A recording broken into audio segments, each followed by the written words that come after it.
Okay, so good morning all of you. We will move into bond valuation. Okay. So completed portfolio yesterday. Now we are moving into bond valuation. Bond has always been a very volatile topic. कभी बहुत ज़्यादा marks का, कभी बहुत कम marks का. But it's very easy to cover because the areas are defined. So bond valuation में first of all we can practice that regular sum in which we have to find out everything: the price, the yield, the volatility, and the percentage change in price.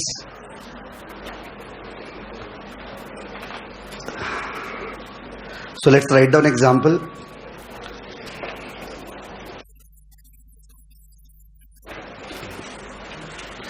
Face value 1000, coupon rate 14%, maturity 5 years,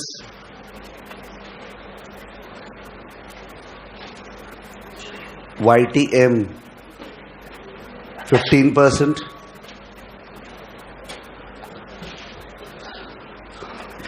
okay. Calculate first bullet price, second bullet duration, third bullet price volatility,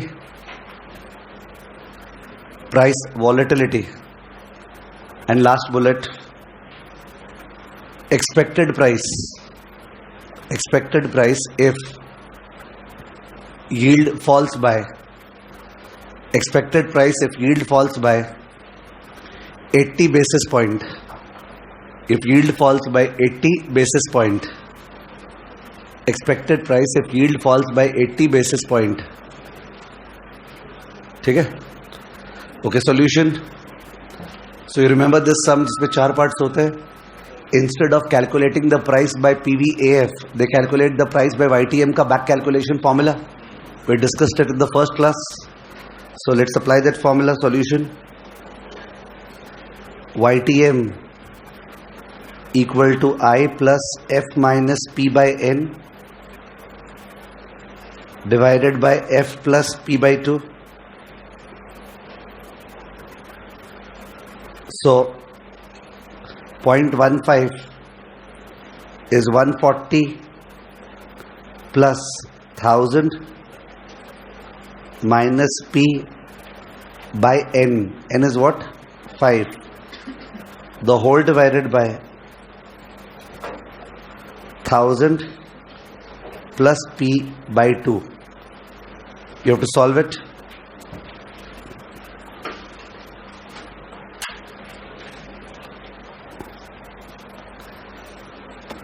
तो ये back calculation का formula is normally not the correct one. इससे बढ़िया PVAF करके answer निकालना चाहिए था, but in this type of sum they calculated this way. Please solve it.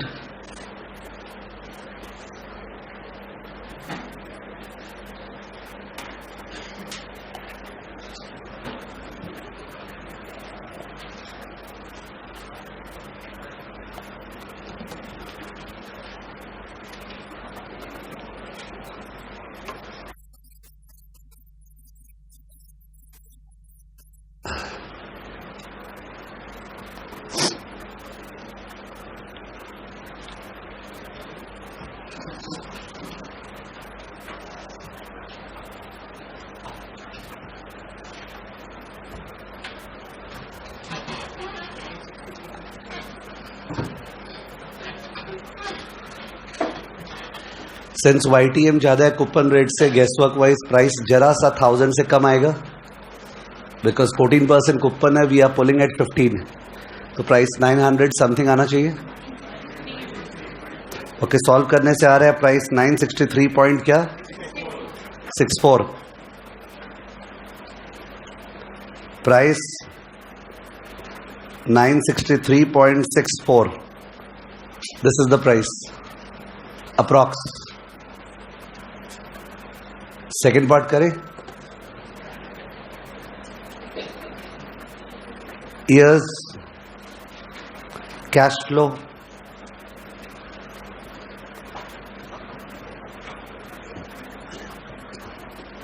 present value at the rate of 15% and WX. एक बार लगे हाथों कन्वेक्सिटी का प्रैक्टिस हो जाएगा और क्या पता एग्जाम में आ जाए, इसलिए और एक कॉलम एक्स्ट्रा बना दो, WX into X+1, बिकॉज मेहनत लग रहा नहीं है, उसके साथ ही साथ हो जा रहा है, तो बेटर है कि अवॉइड नहीं करें वरना याद रहेगा नहीं. तो मैंने एक कॉलम एक्स्ट्रा बनाया है जो बनाना नहीं चाहिए था, WX into X+1. फिलअप करते. Yes 1 2 3 4 5.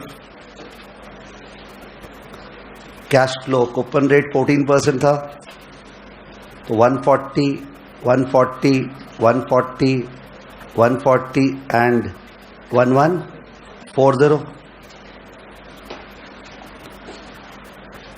Present value 140 divided by 1.15. बोलो 121.74. फिर से divide by 1.15. 105.86 divided by 1.15. 92.04 divided by 1.15. 80.05. और ये फ्रेश 1140 को पुल करना है 5 साल पहले. 566.78. वैसे तो logically total should be equal to the price जो निकाले थे, बट उसके बराबर नहीं आएगा बिकॉज ऑफ अप्रॉक्स फॉर्मूला. क्या आ रहा है total? 966.48. 966.48. WX, so 121.74. 105.86 into 2 is what? 211.72. 92.04 into 3. 276.1. 2. 80.05 into 4.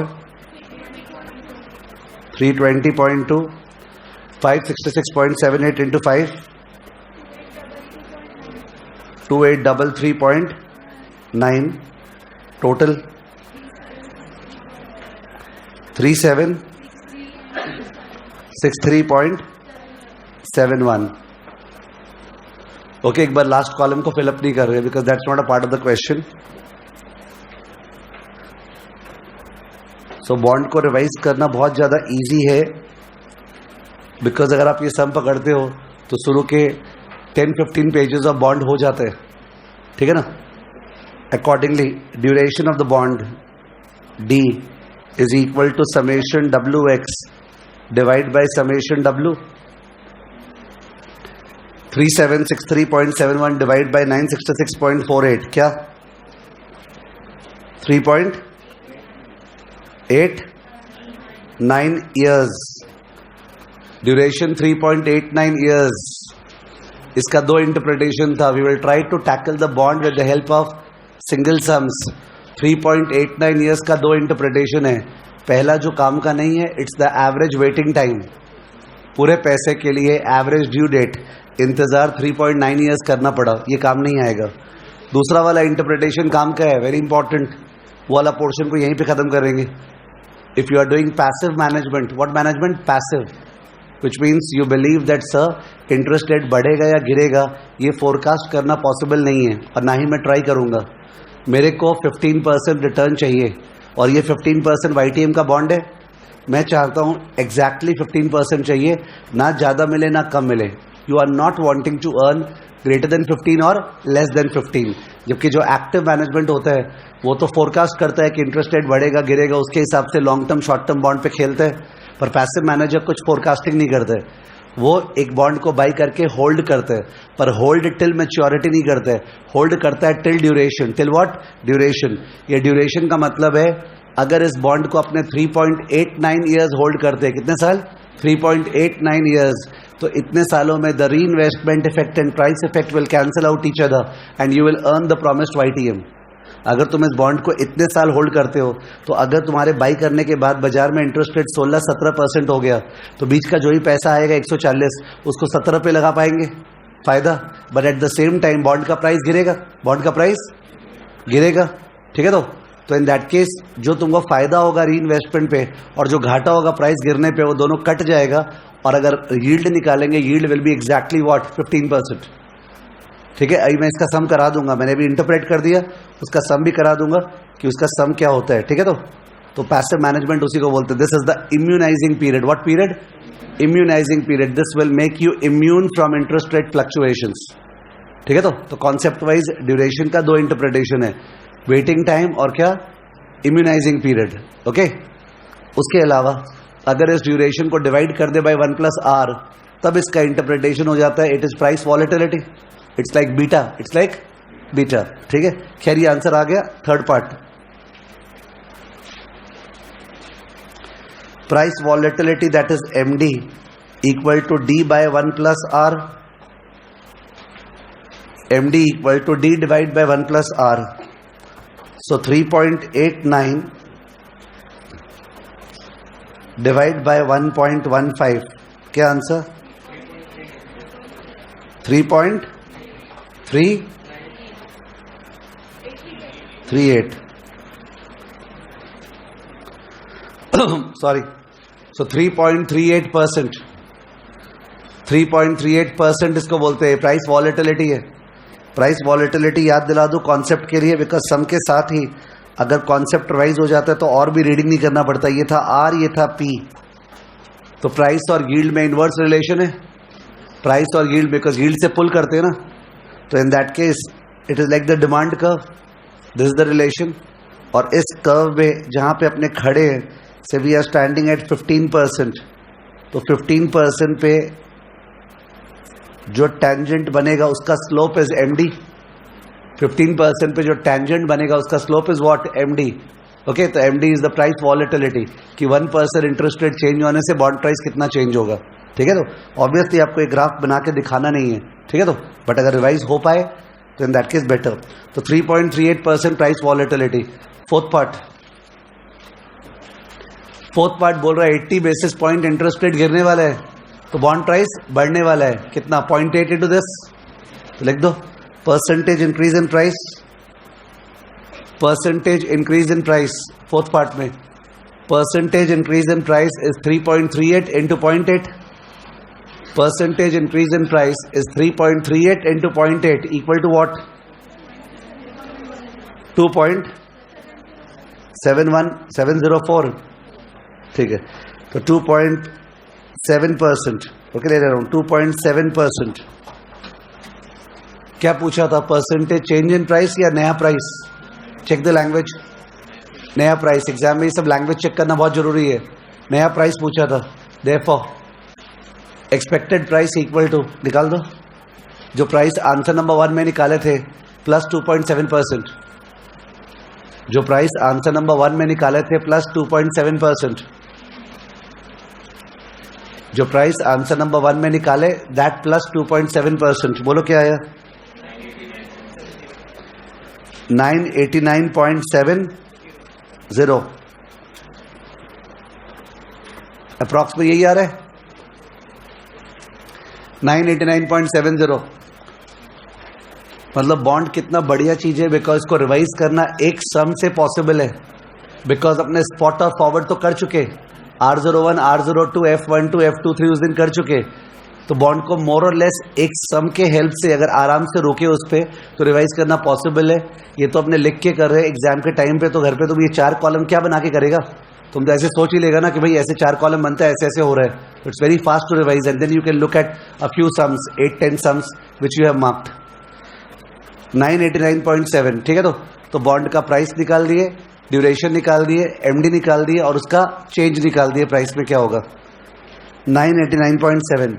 Reality में ये जो कर्व है, जब अपने लेफ्ट साइड में आएंगे 14.2%, तो इन दैट केस 14.2% जब लेफ्ट साइड में आए, तो इन दैट केस जो प्राइस आ रहा है एज पर द कर्व, वो तो टेंजेंट से ऊपर आ रहा है।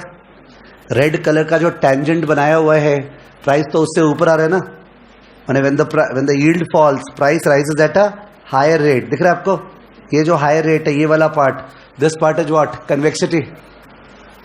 यील्ड गिरता है तो प्राइस तेजी से बढ़ता है, यील्ड बढ़ता है तो प्राइस धीरे से गिरता है। उसको अपने कन्वेक्सिटी इफेक्ट बोलते हैं।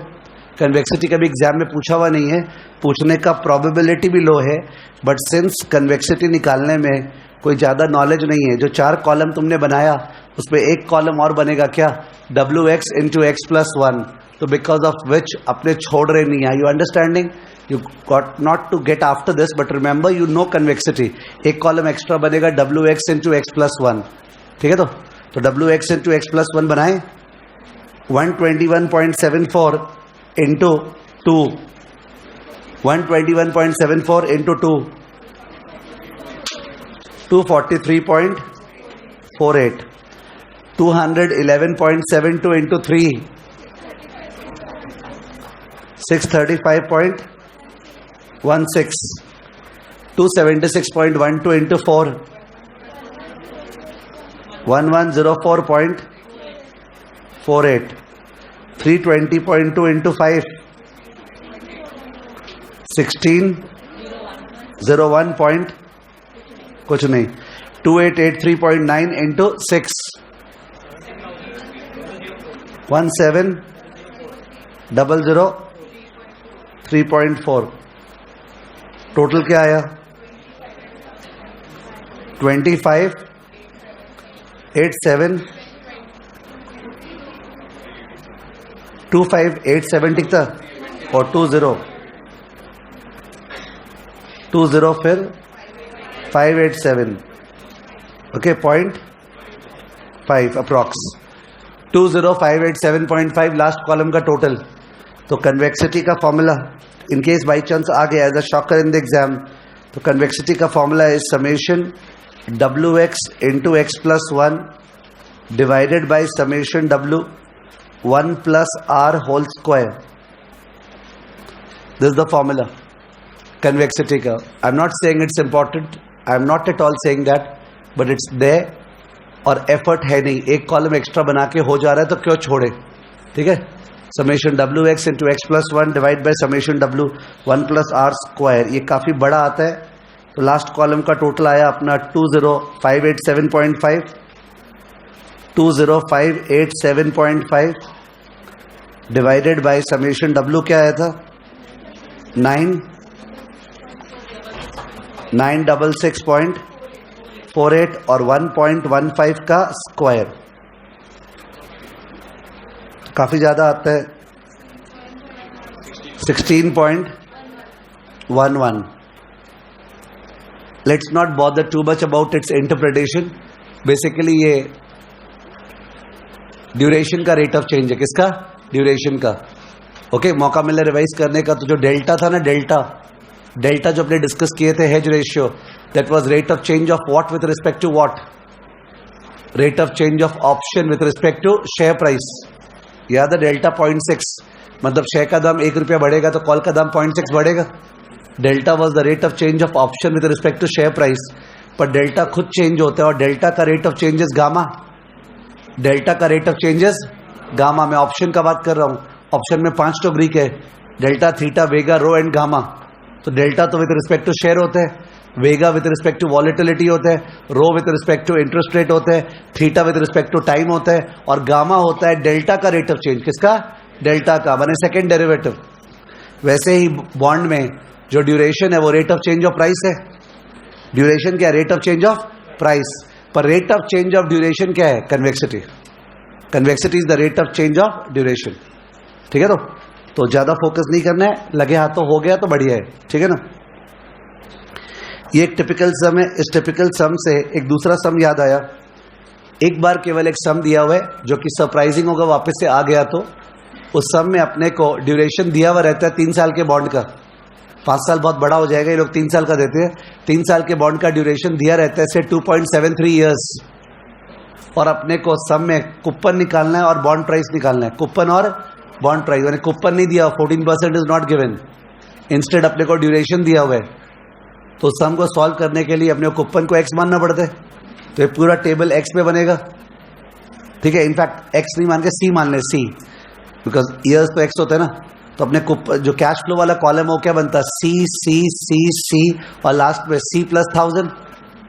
तो पूरा का पूरा आपको आराम से सॉल्व करना पड़ता। Summation W x, summation W सब सी के टर्म्स में आता, और वो जो आता है equal to 2.73 years. Solve for what, C. बने कोई कंप्लेन नहीं है सम में, it's the usual sum, but patience से सॉल्व करना पड़ेगा आराम से, ठीक है। बैक कैलकुलेशन का, सम ड्यूरेशन का, इंस्टीट्यूट उसको 2 तरह सॉल्व कर रखा है, एक तो इस तरह से और दूसरा कोई फॉर्मूला लगा के। नए नए फॉर्मूला का टेंशन लेके फायदा नहीं है। We should have the confidence कि सर जो आप बोल रहे हैं वो हम सॉल्व कर सकते हैं। जैसे इस सम में अगर दिया रहता कि ड्यूरेशन इज 3.89, तो हम लोग इन सब के बदले यहाँ पे सी सी सी सी और ये वाला सी प्लस क्या 1000 वो करते, तो पूरा टेबल सी के टर्म्स में आता, थोड़ा अलजेब्रा होता। Summation W X by summation W equal to 3.89, solve for what, C, और उसके बाद आंसर निकल जाता। जस्ट ध्यान आ गया, ठीक है। तो ओके, सो वो उस तरह का सम भी है। और एक चीज बात कर ले, बाई चांस बैड लक अगर सेमी एनुअल बॉन्ड आ गया, क्या आ गया, सेमी एनुअल बॉन्ड आ गया, तो उस केस में यहां बनेगा पीरियड्स, क्या बनेगा, पीरियड्स इन 6 मंथ्स, तो 1 से लेके 10 बनता। लेट्स होप 3 साल का आएगा, 2 साल का आएगा, बट यहाँ बना हुआ है इसलिए बोल रहा हूँ 1 से लेके 10 बनेगा। और उस केस में कूपन आता 70 70 70 70 1070, और उसके बाद प्रेजेंट वैल्यू एट 7.5%। पूरा का पूरा स्टफ सेम है। सब स्टफ सेम होने के बाद जो ड्यूरेशन निकलता वो निकलता पीरियड्स में। क्या निकलता, पीरियड्स में, माने नंबर ऑफ 6 मंथ्स निकलता, उसको डिवाइड बाई 2, तो क्या आता, नंबर ऑफ ईयर्स। जैसे आता अपने से 8.1 तो हो नहीं सकता है, 5 साल के बॉन्ड का ड्यूरेशन 8.1 ईयर्स कैसे हो जाएगा, वो 8.16 मंथ्स है, तो 8.1 divide by 2 is equal to 4.05 years, 4.05 years. और उस केस में जब एमडी निकालते, एमडी, तो MD is D divide by 1 plus periodic R, माने डिवाइड 1.15 से नहीं करते, किससे करते, 1.075, ठीक है। फिर से बोल रहा हूं, एक सम पकड़ो and you will find bond का कितना लंबा चौड़ा एरिया कवर हो गया, ठीक है। Bond is very easy to revise if you pick up one sum properly, कि हाँ ठीक है ये सम है, इसके हेल्प से सारा सोच लेते हैं। तो मैंने जो डाइवर्टेड थॉट्स बोला है वो मैं लिखवा दे रहा हूं, वहां पे लिख दो note, think about dash, next line, first bullet, duration given dash, calculate coupon and price via back calculation,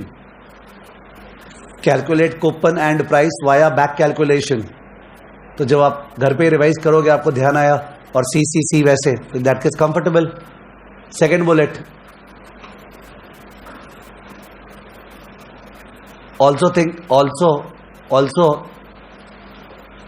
imagine how would you calculate all these for a semi annual bond,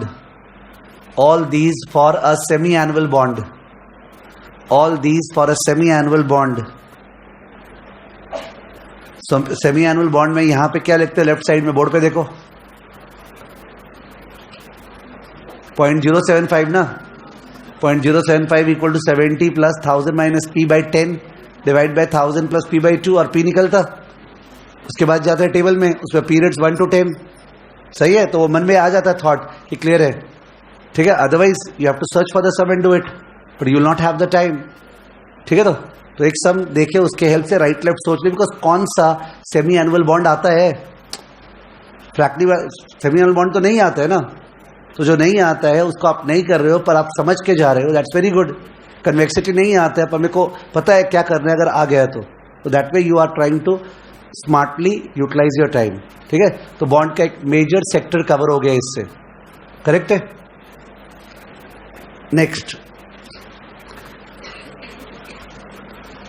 next है point number 2, bond में point number 2, passive management. Passive management अभी important topic हो गया इन सालों में. Passive कभी नहीं आता था. Passive management. तो पैसिव मैनेजमेंट का मैं सम पे फोकस करूंगा और सम का केवल एक ही फॉर्मूला है, DA equal to DL. DA equal to DL. तो बढ़िया चीज क्या है ये formula DA equal to DL बोलने से the pickup is easy. You are able to imagine. याद कर ले इसमें क्या होता है. इसमें आपका लायबिलिटीज दिया रहेगा, फ्यूचर लायबिलिटीज. 1 साल बाद इतना पे करना है, 2 साल बाद इतना, 3 साल बाद इतना, 4 साल बाद इतना, 5 साल बाद इतना.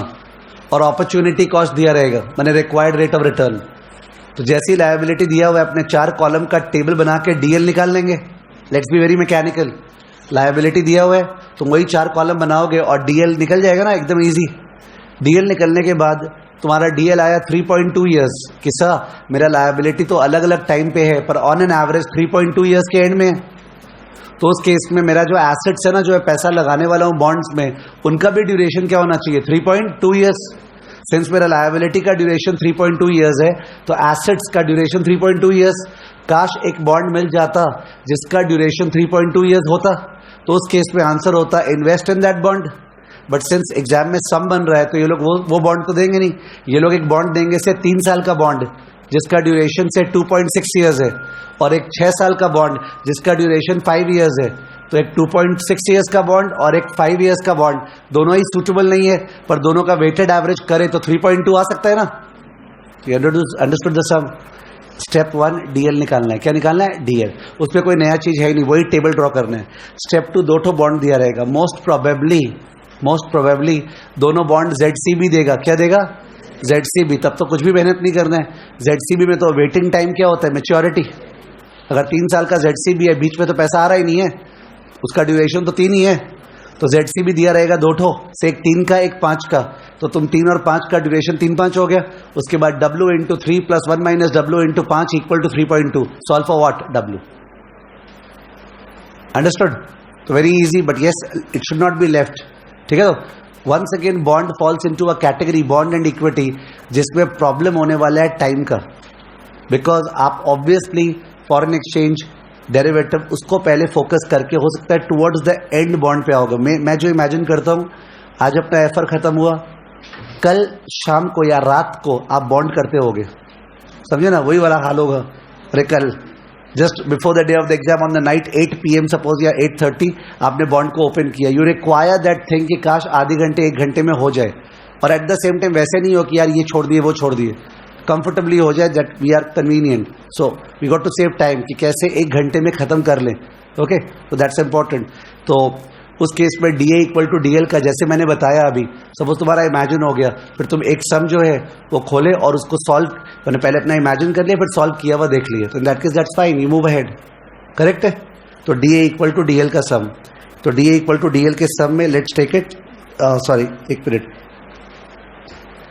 एक बार देख रहा हूं मैंने सम लिया है कि अगर लिया है तो इंस्टीट्यूट वाला सम प्रैक्टिस हो जाएगा. Let's see. No I have not taken it. ठीक है, मैंने लिया नहीं है तो अपने छोटा सम बना ही लेते हैं. ठीक है, लिख दो स्टेप 1. और सम डिक्टेट करने में टाइम वेस्ट नहीं कर रहा हूं. You will understand why the thing कि सर क्या सम सेट कर रहे थे. Step 1 calculate DL. Calculate DL. So years liability present value at opportunity cost, say 12% opportunity cost. Last column WX. तो years liability present value at opportunity cost, say 12% and WX. So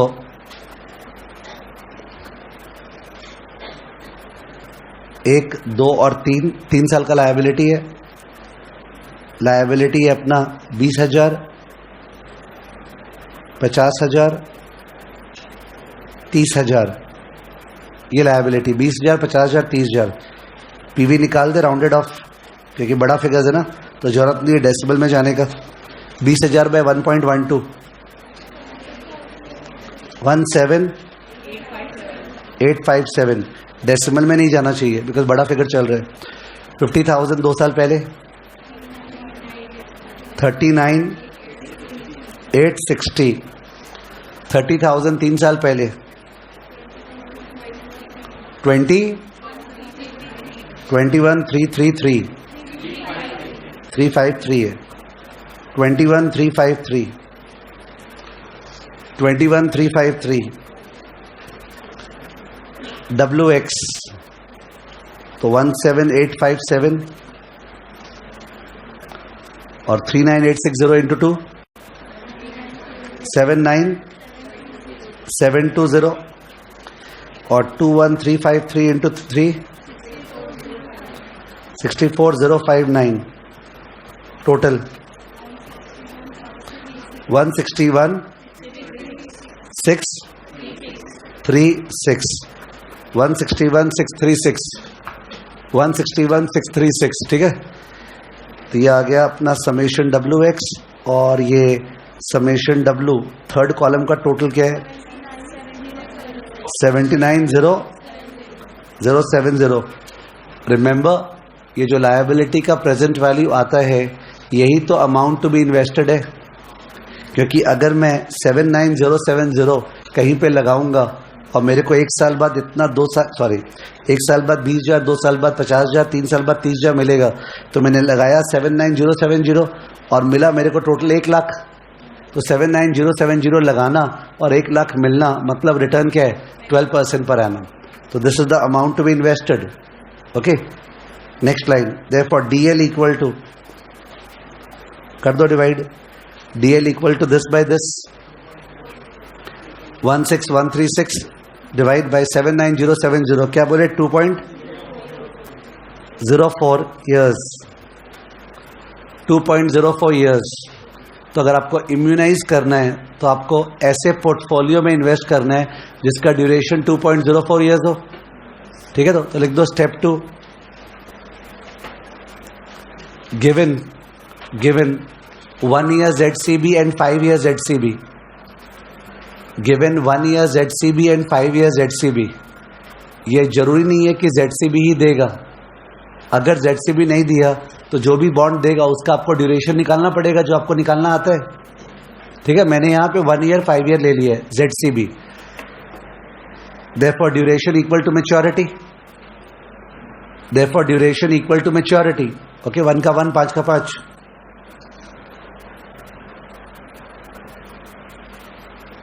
next line. For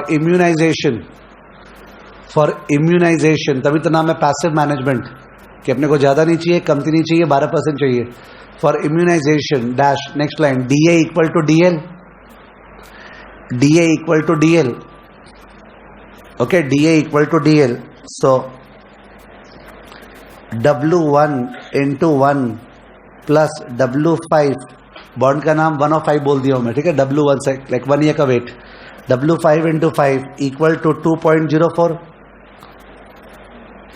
That is W1 into 1 plus 1 minus W1 into 5 equal to 2.04. Minus 4W1 equal to 2.04 minus 5 is what? Minus 2.96. So W1 is equal to क्या?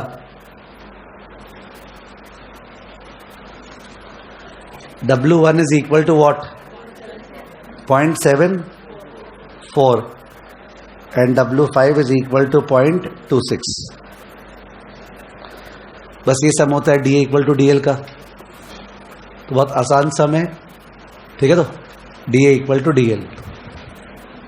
Of course मैं इसके आगे का portion लिखा के नहीं करा रहा हूं कि कौन सा यही सम आने वाला है, पर अगर ऐसा होता है इसमें और डिक करता कि बताइए कितना कितना पैसा लगाया वगैरह, तो पैसा कौन सा इन्वेस्ट करना है, क्या बात हुआ था? 79070 इन्वेस्ट करना है. इसका 79070 का 74% निकालते वो 1 ईयर बॉन्ड में लगा रहे हैं, और 79070 का 26% क्या 5 ईयर बॉन्ड में. वो तो लगा रहे हैं जो पैसा, वो तो प्राइस हुआ. जो अभी लगा रहे हैं वो क्या हुआ? प्राइस. तो अगर प्राइस पता है एक ZCB का और फेस वैल्यू निकालना है, सिंपल कंपाउंड करना है. Face value is price into 1 plus YTM. Because face value का प्रेजेंट वैल्यू तो प्राइस होता है. ZCB का प्राइस कैसे निकालते हैं? फेस वैल्यू का प्रेजेंट वैल्यू. तो प्रेजेंट वैल्यू तुमको पता है, तो in that case face value निकल जाता, 1 साल बाद वाला, 5 साल बाद वाला. तो मतलब और भी चीजें पूछ सकता था वो कि प्राइस निकालो और फेस वैल्यू निकालो. समझ गया? तो that could also have been asked. ठीक है, केवल हिंट दे दो वहां पे. Hint, amount to be invested equal to 79070. Amount to be invested equal to 79070. 79070. तो ये हो गया passive management. Point number 3, active management. Point number 3, active management dash interest rate anticipation strategy. Active management dash interest rate anticipation strategy. Interest rate anticipation strategy.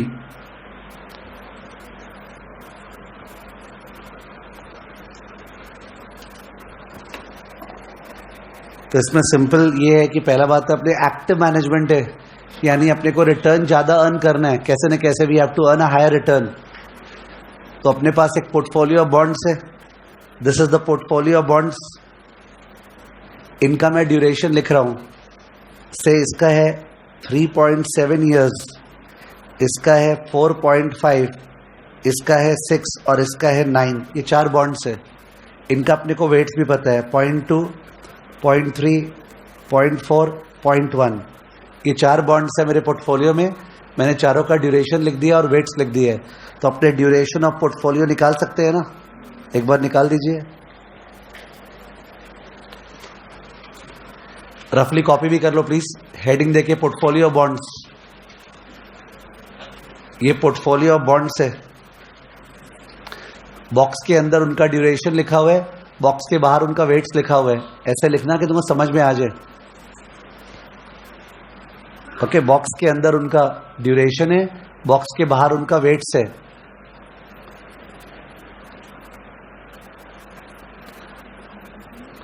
तो duration of portfolio कैलसी पे निकालो. 5.39 years. ये duration of portfolio आया. जैसे beta of portfolio होता है ना, weighted average. Duration of portfolio weighted average 5.39 years.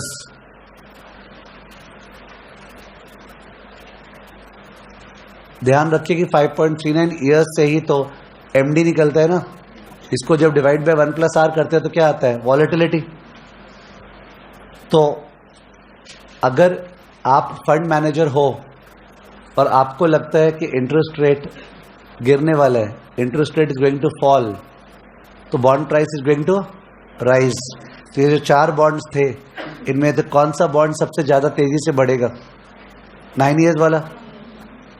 9 years वाला लॉन्ग टर्म बॉन्ड है, सबसे ज्यादा वॉलेटाइल है. और 3.7 ईयर्स वाला शॉर्ट टर्म बॉन्ड है, सबसे कमती वॉलेटाइल है. तो इंटरेस्ट रेट गिरने वाला है, तो चारों बॉन्ड बढ़ने वाला है. Good. You will earn at the rate of 5.39%. But you want to earn more. आपको ज्यादा अर्न करने का मन है, तो आपको रीशफल करना चाहिए. रीशफल मतलब किस बॉन्ड से पैसा निकाल के किस बॉन्ड में? 3.7 से निकाल के क्या? 9 ईयर्स में. समझ में आ रहा है? ठीक है. तो इंटरेस्ट रेट गिरने वाला है, बॉन्ड प्राइस बढ़ने वाला है, तो हमको ज्यादा फायदा चाहिए. तो काश मेरा 9 ईयर्स का बॉन्ड का जो वेट 0.1 है ना, वो 0.1 के बजाय 0.2, 0.3 होता, तो ज्यादा रेट से फायदा हो जाता. ठीक है. तो इन सम्स में ज्यादा कुछ करना नहीं पड़ता है. That's the problem. तो ज्यादा सॉल्विंग नहीं है, बताने का आंसर होता है. आंसर क्या होता है? भाई क्या करेंगे? तो इंटरेस्ट रेट गिरने वाला है, move from short term to long term. Interest rate बढ़ने वाला है, move from long term to short term. समझ गए? तो there is not too much of calculation in these sums. तो लिख देना. Case 1, interest rate expected to fall. Sorry. Case 1, interest rate expected to fall. Expected to fall, dash. Hence, bond price, arrow up. Okay, language को कम कर रहा हूं. Bond price, arrow up का symbol दे दो. Bond price, arrow up. Therefore, shift from short term to long term. Shift from short term to long term, shift from short term to long term. तो अगर पूरा का पूरा shift कर देते ना इससे इसमें, इसको पूरा खाली कर देते और इस पे शिफ्ट कर देते तो ये 0.2 इधर ट्रांसफर हो जाता और इसका वेट क्या हो जाता 0.3, तो फिर तो वेटेड एवरेज ज्यादा आता ना। ठीक है, दिखा दो वहां पे new DP, new DP is equal to, new DP is equal to 0 into 3.7 plus 0.3 into 4.5 plus 0.4 into 6 और प्लस क्या 0.3 इंटू 9। आई होप क्लियर है सबको। पहला वाला 0 हो गया वेट, तो 0 इंटू 3.7 बोलना ही नहीं चाहिए था मेरे को, प्लस 0.3 इंटू 4.5 प्लस 0.4 इंटू 6 और लास्ट वाले का 0.3 इंटू 9 क्या आ गया 6.45 ईयर्स। यानी अब से 5.39 के बजाय 6.45 के रेट से फायदा होगा। तो यही तो एक्टिव मैनेजमेंट है कि फायदा ज्यादा हो। पहले 5.39 के रेट से फायदा हो, तब 6.45 के रेट से फायदा होगा। समझ गए? केस 2 ऑब्वियस है कि अगर इंटरेस्ट रेट बढ़ेगा तो प्राइस गिरेगा, तो हम लोग को बचने के लिए लॉन्ग टू शॉर्ट। ठीक है, तो केस 2 ऑब्वियस है। एक्टिव मैनेजमेंट, ठीक है, तो एक्टिव मैनेजमेंट का सम इस तरह का होता है। पॉइंट नंबर 4 में आ जाओ।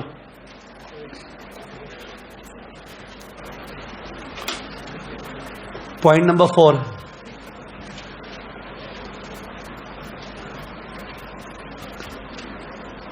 NPV of refunding a callable bond.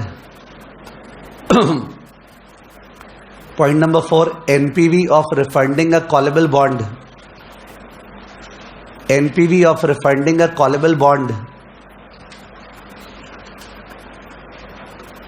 Refunding a callable bond. So number line draw कर रहा हूं, आप लोग भी ड्रॉ कर लो।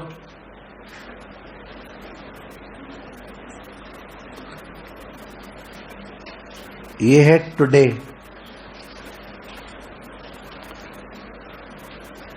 ये है T-5, 5 साल पहले,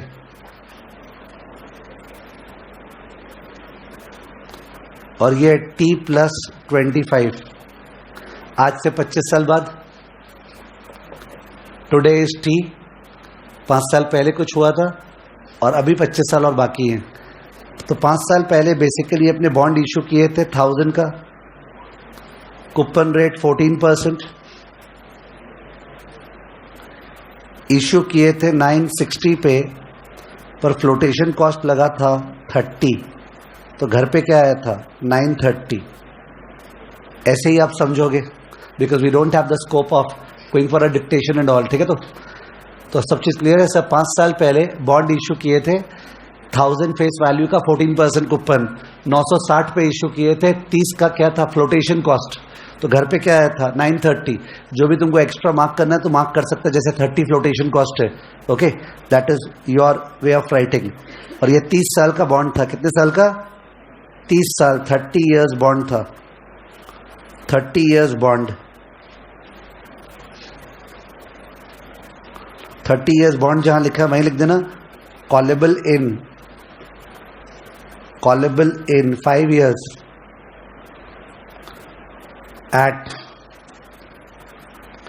1150, कॉलेबल इन 5 years at 1150। तो कंपनी ने 30 साल का बॉन्ड इशू किया था और बोला था हमारा मन किया तो हम लोग 5 साल में आपको 1150 लौटा देंगे। Callable bond, company has the right to buy, call option. ठीक है, तो अब जब ये 5 साल बीत गए हैं तो उस केस में नया बॉन्ड, क्या न्यू बॉन्ड लिख रहे हैं, न्यू बॉन्ड 25 साल का, 25 इयर्स का इश्यू हो सकता है 1000 पे, coupon rate 10%, coupon rate 10%, issue होगा 990 पे, फ्लोटेशन कॉस्ट 20 रुपया, तो 970 आएगा, 970 आएगा। Is it okay? तो आप अपने कॉपी में देख के डेटा समझ जाओ कि डेटा क्लियर है क्या। जहां जहां क्लियर नहीं है वहां पे एक्स्ट्रा अपने लिए एक्सप्लेनेशन लिख दो कि सर आज से 5 साल पहले एक बॉन्ड इशू हुआ था 14% कूपन का, 30 साल का, जो कॉलेबल था 1150 पे 5 साल में, और इशू हुआ था 960 पे, 30 रुपया खर्चा लगा था तो 930 आया था। और आज जब 5 साल बीत गए हैं तो बाजार में इंटरेस्ट रेट गिर गए, बिकॉज 14 से क्या हो गया 10, तो हम लोग फालतू का 14 पे कर रहे हैं। ओके, अपने 10 पे कर सकते हो, तो अपने को मन में लग रहा है कि चल नया बॉन्ड इशू करके पुराना बॉन्ड सल्टा देते हैं तो उससे आने वाले 25 साल कूपन बच जाएगा। पर प्रॉब्लम ये है कि नया बॉन्ड जो है उससे 970 आएगा और पुराने बॉन्ड में तो 1150 जाएगा। सबसे मेन लॉस ये है, 970 आएगा, 1150 जाएगा, टैक्सेशन इश्यूज भी है। और उसके अलावा फायदा क्या होगा, अब से 25 सालों में 14% कूपन के बजाय कितना कूपन लगेगा 10%। तो अगर टैक्सेशन का झमेला नहीं होता, बिकॉज वो नहीं होता, वो समझना बहुत जरूरी है, because then the sum becomes logical and then you can include the tax. तो अपने क्या बोलते हैं sir, initial investment in this project is 1150 minus 970, 1150 minus 970 कितना लिखना मत अभी, because this is without tax going on. 180 initial investment और एनुअल कैश फ्लो जो सीफैट होता है दैट इज 14 माइनस 10, 4% ऑफ 1000 कितना 40, तो 40 बचेगा। तो therefore NPV is equal to 40 into annuity factor 25 साल का minus 180। Once you understand this you are so clear about the sum, ठीक है। तो taxation causes a lot of disturbance in the sum, but the clarity should be there without tax क्या है, तो 40 बचेगा और अभी 180 जा रहा है, ठीक है। तो इनफैक्ट वो लिख ही लो बिकॉज क्लियर हो जाएगा नीचे, without tax dash next line NPV of refunding equal to, without tax dash next line NPV of refunding equal to 40 into PVAF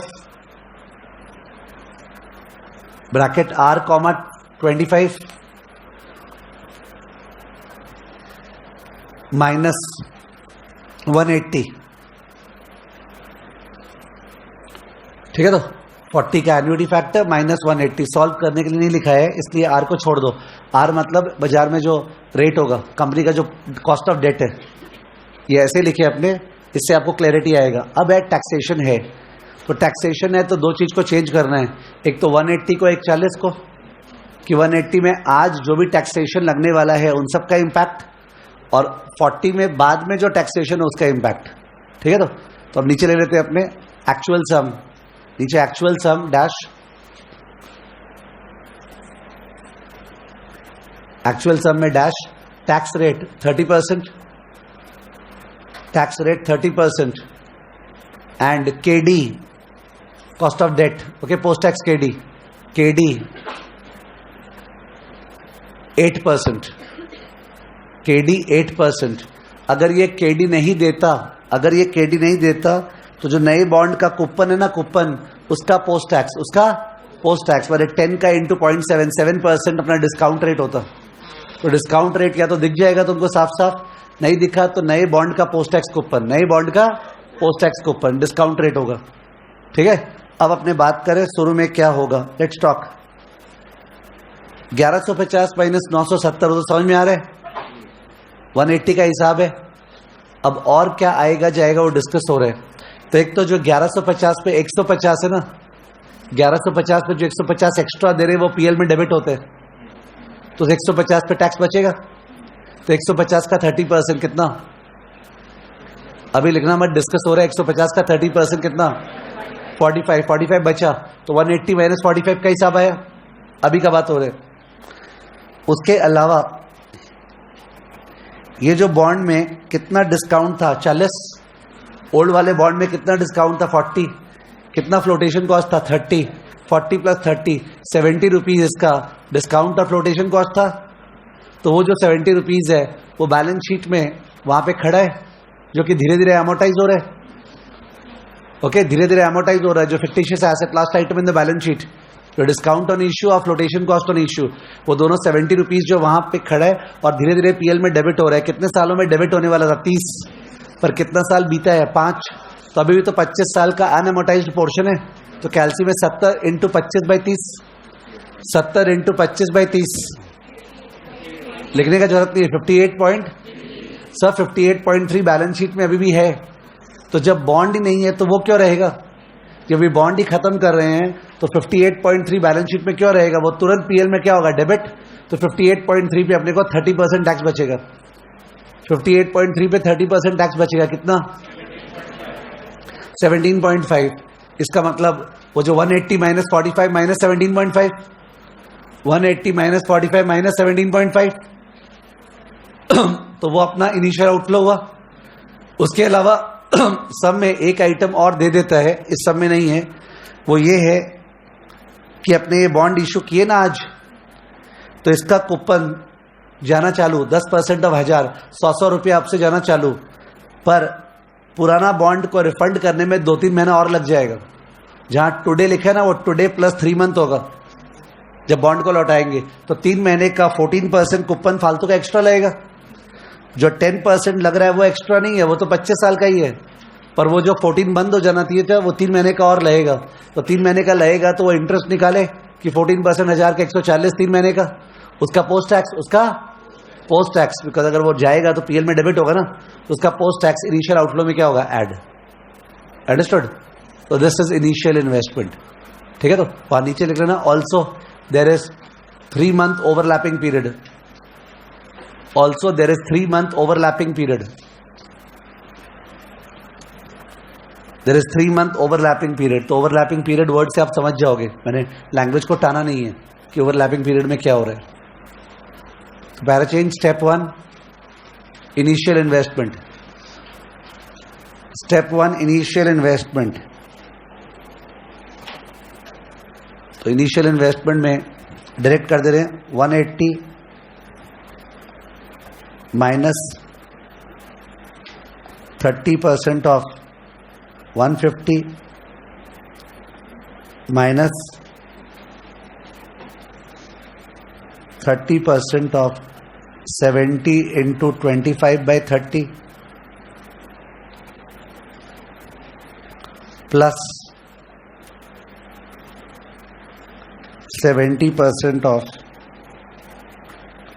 14% of 1000 into 3/12। सारा मन में रिवाइज कर लो, सारा कंपोनेंट समझ में आ रहा है क्या? मन में रिवाइज कर लो कि माइनस प्लस किस बेसिस पे हो रहा है? Outflow minus inflow. जो आउटफ्लो मैंने ऐड किए है, जो इनफ्लो मैंने लेस किए है। In case you are not able to figure out, 180 is what? 1150 minus what? 970. This is tax shield on call premium. 150 जो एक्स्ट्रा दिए पीएल में डेबिट होगा, उस पर टैक्स बचेगा। This is tax shield on unamortized discount and flotation cost on old bond.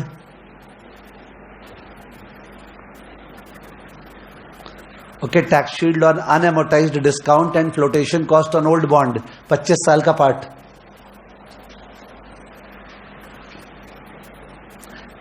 ये 70 क्या था? ये 70 था 40 प्लस 30, 40 रुपया डिस्काउंट और 30 रुपया फ्लोटेशन कॉस्ट। भूल के 970 वाला 70 सोच देगा। ओके, 40 रुपया डिस्काउंट, 30 रुपया फ्लोटेशन कॉस्ट जो ओल्ड बॉन्ड पे था, उसका 25 साल का पोर्शन। तो tax shield on unamortized discount and flotation cost on old bond. मैंने लिखा है tax shield on unamortized discount and flotation cost on old bond.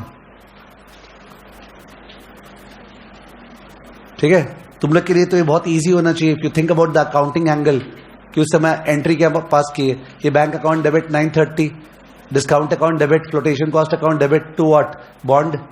तो अकॉर्डिंगली बैलेंस शीट में अपना बॉन्ड आ गया 1000 का, और ये discount of flotation cost balance sheet में खड़ा हो गया। फिर हर साल बीत रहा है तो PL account debit to discount to flotation cost amortize होते जा रहे हैं। 5 साल हुआ, 25 साल का पोर्शन बचा हुआ है।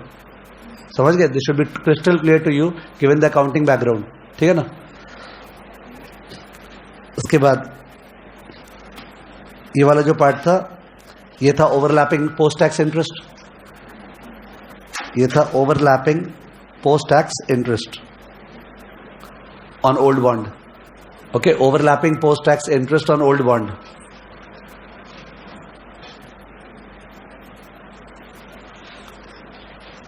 मोस्टली ये लास्ट पार्ट रहता नहीं है सब में, तो इसलिए और आसान हो जाता है. ओके सर, नेट में जो गया ओल्ड माइनस न्यू और दो टैक्स शील्ड, एक तो कॉल प्रीमियम पे, एक unamortized discount of flotation cost on old bond पे. कितना आया ये बोलिए? 142. 142 is initial investment. Step two में post tax annual savings,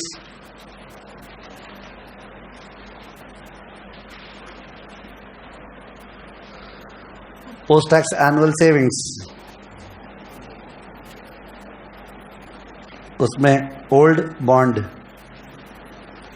bracket में if not called, old bond bracket if not called. अगर ओल्ड बॉन्ड को कॉल नहीं करते सर तो हर साल पे उसका खर्चा क्या था वो तो लगना बंद, वही तो सेविंग्स है. तो old bond bracket if not called बोलने का मतलब है सर अगर इसको रिफंड नहीं करते तो उसका हर साल का कॉस्ट निकाल रहे हैं, तो हर साल उस पे 14% ऑफ 1000 इंटू 0.7 ये मेन खर्चा था. सही है, 14% ऑफ 1000 पे करते, पीएल में डेबिट होता. पर वो जो डिस्काउंट और फ्लोटेशन कॉस्ट था ना ओल्ड बॉन्ड का, वो धीरे धीरे पीएल में डेबिट होता रहता. डबल काउंटिंग कुछ नहीं हो रहा है. ठीक है, ये तो ये बोल रहे हैं कि अगर हम नहीं कॉल करते तो क्या पीएल में डेबिट होता रहता. तो पीएल में डेबिट होता तो मेरा टैक्स बचता 30% ऑफ 70 इंटू 1/30, तो 70/30. 70 रुपया पीएल में डेबिट कौन से स्पीड से हो रहा है? 70/30 ना. हर साल पीएल में डेबिट हो रहा है 70/30, उस पर 30% बचता रहता. क्या आया ये? व्हाट इज इट बोलो? 97.3. 97.3. 97.3. ये लगना चालू कि लगना बंद? ये तो लगना बंद अगर कॉल किए तो. ये तो सेविंग्स है. न्यू बॉन्ड सेम चीज, इसका जो कूपन है 10% ऑफ 1000 इंटू 0.7 ये जाएगा हर साल, माइनस इस पे जो एनुअल टैक्स शील्ड है 30% ऑफ क्या था चेक करो तो. न्यू बॉन्ड पे, न्यू बॉन्ड पे डिस्काउंट और फ्लोटेशन कॉस्ट मिला के क्या था? 30 था ना, बिकॉज तभी तो 970 आया था. 30 डिवाइड बाई 25, ये तो 25 सालों में एमोटाइज होगा. मैंने लिखा है 30% ऑफ 30/25. बताओ क्या आ रहा है?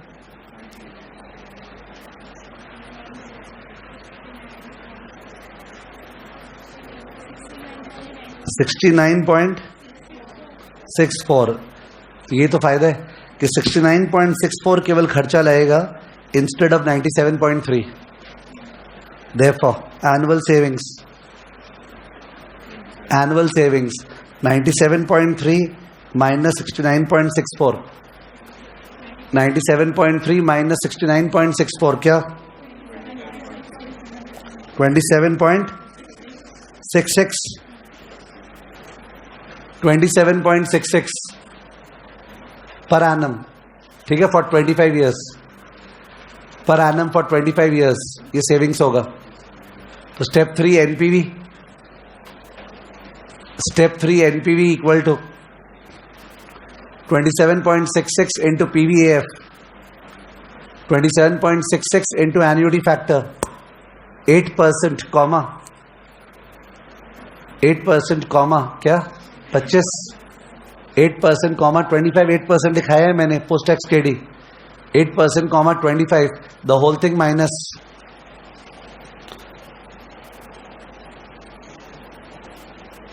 होल थिंग माइनस क्या आया था वो? नहीं, होल थिंग माइनस 142. ठीक है, कर दो please. 27.66 into annuity factor 8%, 25 minus 142.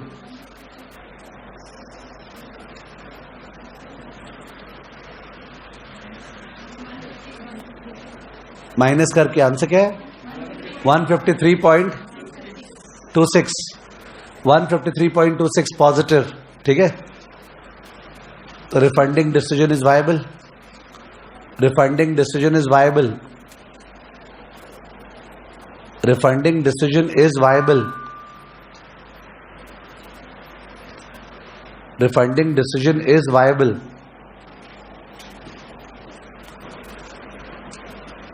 ठीक है ना. तो बॉन्ड रिफंडिंग डिसीजन का बढ़िया से पूरा प्रैक्टिस हो गया सब. ऑफ कोर्स इंस्टीट्यूट का नहीं किया अपने, बिकॉज टाइम लग जाता रीडिंग करने पे, और प्लस एक फ्रेश लगता है अगर मैं खुद सम देता हूं तो. ठीक है ना. नंबर 5,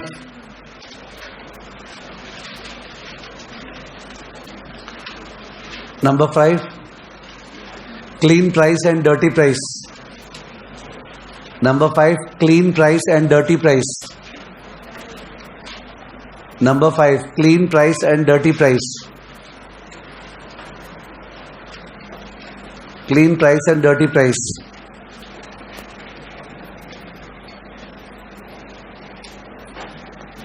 लाइन ड्रॉ कर लो.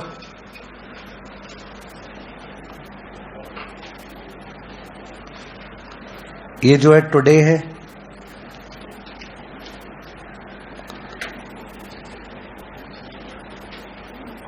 ब्रैकेट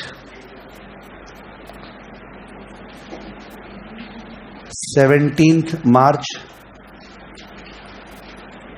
2019. 17th March 2019 को अपने खड़े हैं. 17th March 2019. बॉन्ड का जो मैच्योरिटी है वो है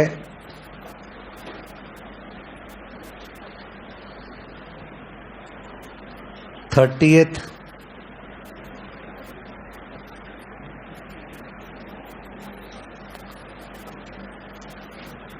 September.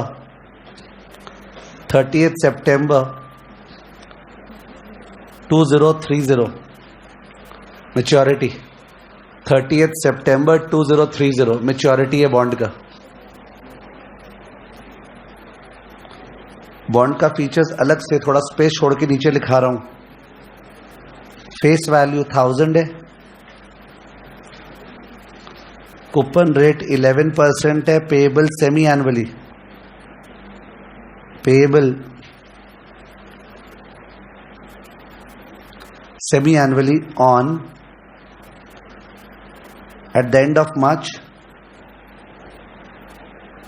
And September. End of March and September. End of March and September. YTM 12.5% है.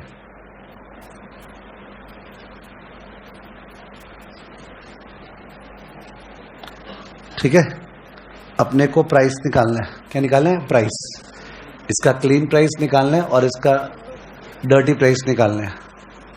ओके, तो उस केस में प्राइस निकालने के लिए ये सोचना पड़ता है कि अपने एक बार नेक्स्ट डेट पे खड़े हो जाए. कौन से डेट पे? Next date. तो नेक्स्ट डेट तो काफ़ी पास ही है. इनफैक्ट बेटर रहेगा इसको फेब कर लो ना, थोड़ा सा बेटर प्रैक्टिस हो जाएगा. फेब 17 Feb 2019 पे खड़े हैं. तो 17 Feb 2019 पे हैं. तो जो नेक्स्ट कूपन डेट है that will be on end of March. End March 2019 next coupon date. Correct है. तो इधर खड़े हो जाओ कि we are standing over here. तो एंड मार्च 2019 से लेके 30th September 2030 कितना पीरियड से काउंट कर ले. एंड मार्च 2019 से लेके 2030 तक. तो 2019 से 2030 तक कितना? 11 ईयर्स. 11 का डबल 22 पीरियड्स. बट जब ऐसा किए तो पहुंचे मार्च से मार्च. कहाँ पहुंचे? मार्च से मार्च. पहुंचना कहाँ? सितंबर. तो और एक पीरियड कितना हो गया? 23. Counting is okay. 2019 से लेके 2030 11 साल का डबल 22 पीरियड। पर सर ये तो मार्च से मार्च का हुआ और एक 6 महीना और कितना हो गया 23। Counting is okay. तो 23 पीरियड से जिसमें अपने पास कूपन जो है 55 है। कूपन दिखा आपको 11% ऑफ 1000 इज 110। 110 बाई 2 क्या 55।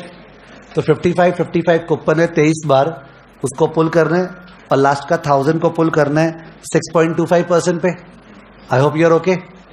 इससे अपने प्राइस निकाल रहे हैं on the next coupon date. तो लिखे step 1 clean price on next coupon date. Clean price on next coupon date. Clean price on next coupon date that is ends March 2019. Clean price on next coupon date that is end March 2019 equal to 55 into PVAF. 55 into PVAF. 55 into PVAF bracket 6.25% comma 23 plus 1000 into PVIF 6.25% comma 23.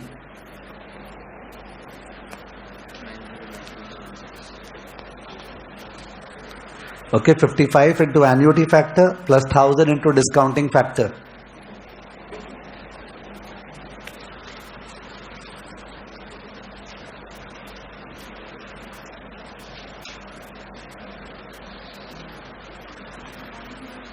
क्या आया 909.76 909.76 909.76। अब actually तो अपने 17 Feb को है, तो 17 Feb को अगर बॉन्ड बाई करेंगे तो जो एंड मार्च वाला भी तो 55 मिलेगा। ये तो एंड मार्च में खड़े होके आगे का 23 तो कूपन था, पर एंड मार्च वाला कूपन भी तो मिलेगा ना, तो इसके अंदर ऐड करना पड़ेगा क्या 55। लिख दो step 2 dirty price on end March equal to 909.76 plus 55। Okay, उस दिन का 55 909.76 प्लस 55 इक्वल टू 964.76 964.76। अब ये जो 964.76 है इसको एंड मार्च से 17 फेब टानना है, एंड मार्च से 17 फेब। और इसमें डेज में वो सब नहीं गिनते हैं, वो 30 31 28 दिन नॉर्मल हिसाब करते 30 दिन का हिसाब। तो यानी कितना दिन पीछे टानना है, एंड मार्च से अपने को कहां लाना है इसको 17 फेब। तो कितने दिन पीछे टानना है, हाँ 43 ना, 43 डेज पीछे लाना है, 43 डेज पीछे लाना है, 43 डेज पीछे लाना है एंड मार्च से 17 फेब 43 डेज पीछे। वो लाने के लिए एक मिनट, ये प्राइस क्या आया था 964.76, इसको पुल करना है तो इक्वेशन तो ऐसा होगा ना 1 प्लस आर पावर एन, ये तो ओके है। सिंगल अमाउंट को पुल करना है तो that by 1 plus R power N. R जो है सब में वो तो 6.25% ही होगा, बिकॉज हम लोग ऑलरेडी 12.5 को डिवाइड बाई 2 कर चुके। तो अगर आर 6.25% होगा, डिस्कस हो रहे, तो इसका मतलब जो ब्रैकेट के अंदर लिखा हुआ वो 6 महीने का है, यानी वो ब्रैकेट को जो अंदर लिखा हुआ है 180 दिन का है। कितने दिन का 180 दिन का, 180 दिन का है, पर टर्न है पीछे 43 डेज। तो अकॉर्डिंगली पावर में आएगा 43 बाय 180, पावर में 43 बाय 180, क्योंकि 180 डेज का वो फैक्टर है, मेरे को 43 डेज पीछे चाहिए, 43 बाय 180। ओके, लिखिए स्टेप 3 फुल प्राइस माने dirty price. Okay, full price दो नाम है, फुल प्राइस और dirty price. Full price on 17th Feb, full price on 17th Feb 2019, full price on 17th Feb 2019 equal to 964.76 जो and March में आया divided by 1.0625 to the power 43/180 to the power 43/180. ठीक है, तो power 43/180 उससे आ जाएगा dirty power से 1.0625, उसका स्क्वायर रूट 12 टाइम्स, फिर -1, फिर जो आया इंटू 43/180, फिर जो आया +1 और फिर इंटू इक्वल टू 12 बार जो भी आया 964.76 डिवाइड बाय दैट. बोलो क्या? 950.89. 950.89 आज फुल प्राइस, यानी ये पैसा मेरे को देना पड़ेगा. पर ये पैसे का दो पार्ट्स है, एक है क्लीन प्राइस और एक है अक्रूड इंटरेस्ट. बाजार में ये कोटेड नहीं होता है, बाजार में कोटेड होता है इसमें से अक्रूड इंटरेस्ट हटा के. तो ट्रांजैक्शन तो इसी पे होगा. Okay, but this has to be split into two parts. जो लास्ट कूपन डेट था वो था एंड सितंबर 2018. इस सब में लास्ट कूपन डेट जो था वो था एंड सितंबर 2018. तब से लेके 17 फेब का कूपन जो है वो अक्रूड इंटरेस्ट है. ठीक है, तो जो कि सेलर मांग रहा है मेरे से, क्योंकि सेलर होल्ड किया उसको इतने दिन, तो इसके अंदर मिला हुआ है, उसको हटाएंगे तो निकलेगा clean price. Step 4, accrued interest from 30th September 2018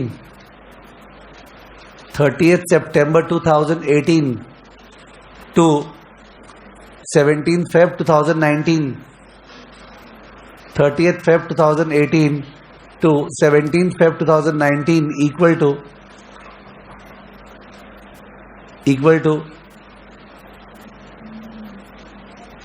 अगर 55 के हिसाब जैसे भी कर सकते, 55 के हिसाब से करें तो 180 डेज का हिसाब, 110 के हिसाब से करेंगे तो 360 डेज का हिसाब. चलो 55 ही कर देते हैं.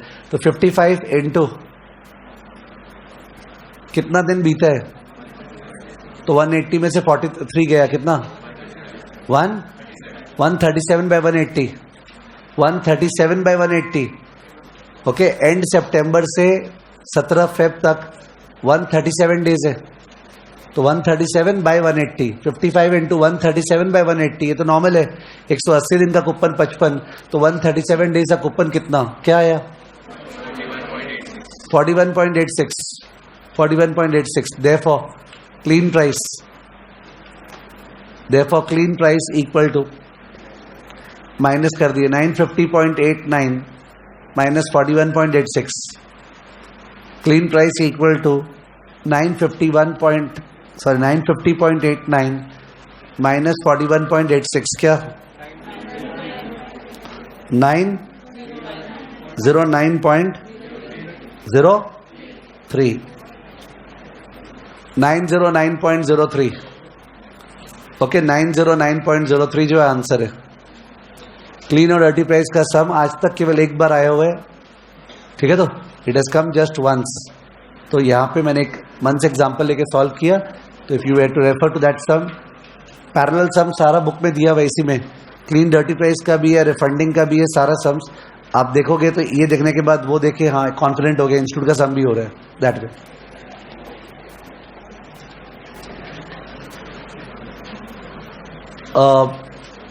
जो YTM कैलकुलेशन का सम है ना, या प्राइस कैलकुलेशन का, उस पर ध्यान रखिए कि जैसे जो कितने तरह का बॉन्ड्स है, ZCB एक तो ZCB में क्या करते हैं, P0 equal to FV divide by 1 plus R power what N.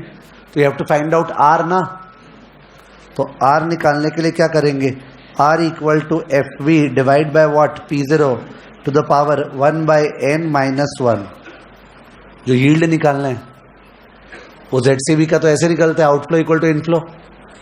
Annual coupon bond का वैसे निकलता है I plus F minus P by N divided by F plus P by 2. तो पता ही है YTM नॉर्मल. किसी किसी सम में इंस्टीट्यूट उसको इक्वेशन से दिखा रखा है इन द सॉल्यूशन, तो स्टूडेंट कंफ्यूज होते हैं।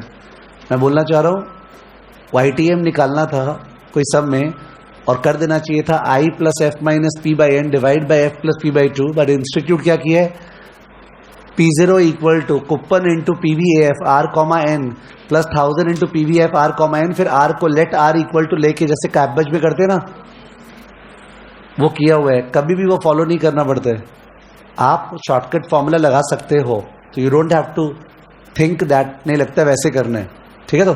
तो ZC में ऐसे निकलता है, कूपन बियरिंग बॉन्ड में शॉर्टकट फॉर्मूला है, और अगर परपेचुअल बॉन्ड आया तो price equal to A by I, price equal to A by I, तो आई निकालना है।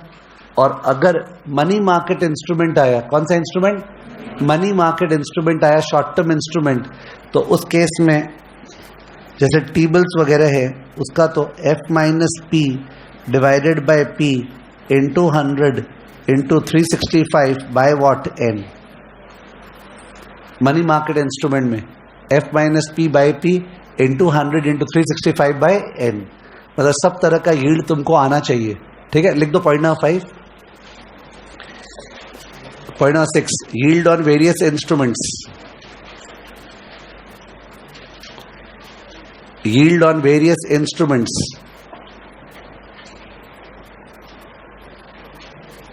yield on various instruments, इस सम को देख ले पेज 112 का 86,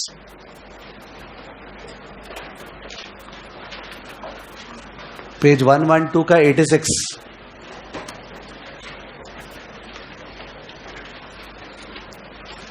On 31st March 2013 the following information about bonds is available। तो 4 ठो बॉन्ड्स दिए हुए हैं, उनमें से फर्स्ट और सेकंड में कूपन नॉट एप्लीकेबल दिया हुआ है, दिख रहा है, बिकॉज फर्स्ट वाला 0 कूपन है, सेकंड वाला टी बिल है, तो दोनों कूपन देता नहीं है, और थर्ड और फोर्थ वाले में उनके साथ ही कूपन रेट अटैच्ड है। इनमें से जो लास्ट वाला है, फोर्थ वाला, वो कूपन साल में 2 बार देता है, उस पर डेट मिसप्रिंट हो गया, दिखा आपको क्या है, 31 मार्च एंड क्या होना चाहिए था 30 सितंबर, बिकॉज 7 और 5 महीने का तो हिसाब हो नहीं पाएगा, इट हैज टू बी 6 महीना, तो 31 मार्च और 30 सितंबर होगा वो। First question, if 10-year yield is 7.5% per annum, yield दे दिया, what price the ZCB would fetch on 31st March 2013। तो ZCB का प्राइस निकालने बोल रहा है, तो 10,000 को 10 साल पीछे टानना है ना बस, ठीक है। कर दो P0 equal to face value by 1 plus R power N, ZCB का price P0 equal to face value by 1 plus R power N। तो जो 10,000 है उसको 10 साल पीछे टानना है, divide by 1.075 to the power what 10, निकाल लो डिस्काउंटिंग फैक्टर इंटू 10,000, 7.5% 10 साल का discounting factor into 10,000, 4851.94, 4851.94।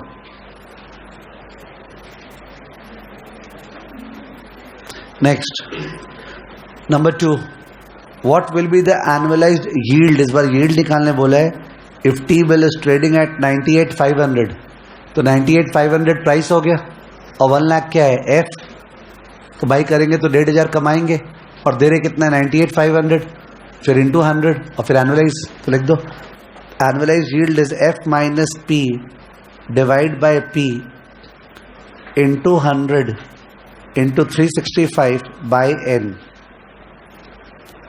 f minus p by p into 100 into 365 by n, तो f तो 1 लाख है और p है 98,500, divide by 98,500 into 100 into 365 divide by कितना दिन है, आज है 31 मार्च, ऊपर में सब में आज 31 मार्च है, और उसका डेट दिया है 20 जून 2013 और 365 लिए हैं अपने, तो पूरा हिसाब करना चाहिए। सिंस 365 लिए पूरा हिसाब, तो अपने गिन रहे हैं 31 मार्च के बाद अप्रैल, मई और 20 जून। तो अप्रैल में कितना दिन 30, मई में कितना 31 और जून में यहाँ पे 20। तो 30 + 31 + 20 क्या 81। ठीक है। आई डोंट थिंक कि अगर स्टूडेंट यहाँ पे इंटू 360/80 कर देता तो उसको रॉन्ग करता, बिकॉज ये लोग इसके बारे में फ्लेक्सिबल है। ठीक है, आप 360 के हिसाब से करते तो भी एक्सेप्ट कर लेता, जैसा मैंने देखा है। क्या आया answer? 6.86%। Third part, if 10.71% GOI bond having YTM is 8%, what price would it fetch on 1st April 2013 after coupon payment on 31st March? Okay, price निकालना है प्रेजेंट वैल्यू करके। याद है ना, प्राइस YTM से बैक कैलकुलेशन से नहीं निकालते हैं, वो केवल उस सब में निकालते हैं। बाकी सब में प्राइस निकालने के लिए पीवी करेंगे। ठीक है ना, तो अकॉर्डिंगली P0 इक्वल टू, तो अपना 100 रुपी फेस वैल्यू दिया हुआ है सब में, देखो टेबल में, तो 10.71 तो 10.71 ही हो गया। 10.71 इंटू PVAF ब्रैकेट YTM बोला है सब में 8, तो 8% कॉमा गिन लेते हैं। 31 मार्च 2013 से GOI 2023 क्या हुआ 10 साल plus 100 into PVIF bracket 8% comma 10।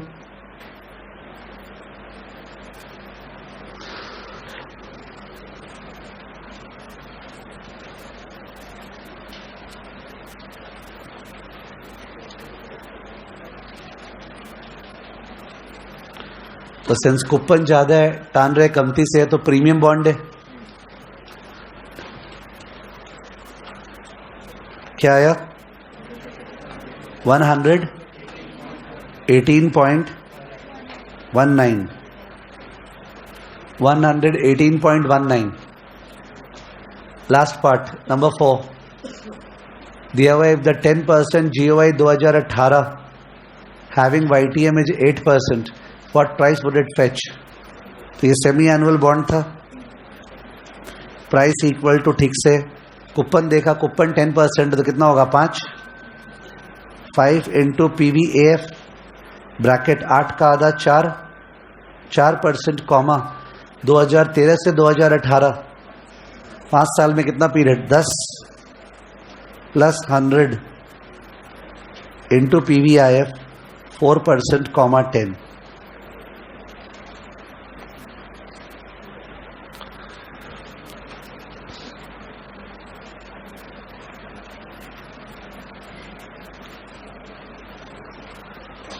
Yes क्या आया 108.11। तो ये बेसिक सम हो गया YTM से रिलेटेड।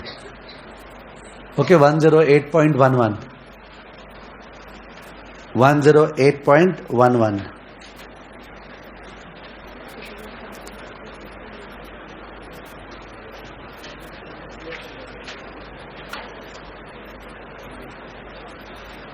Next point number 7।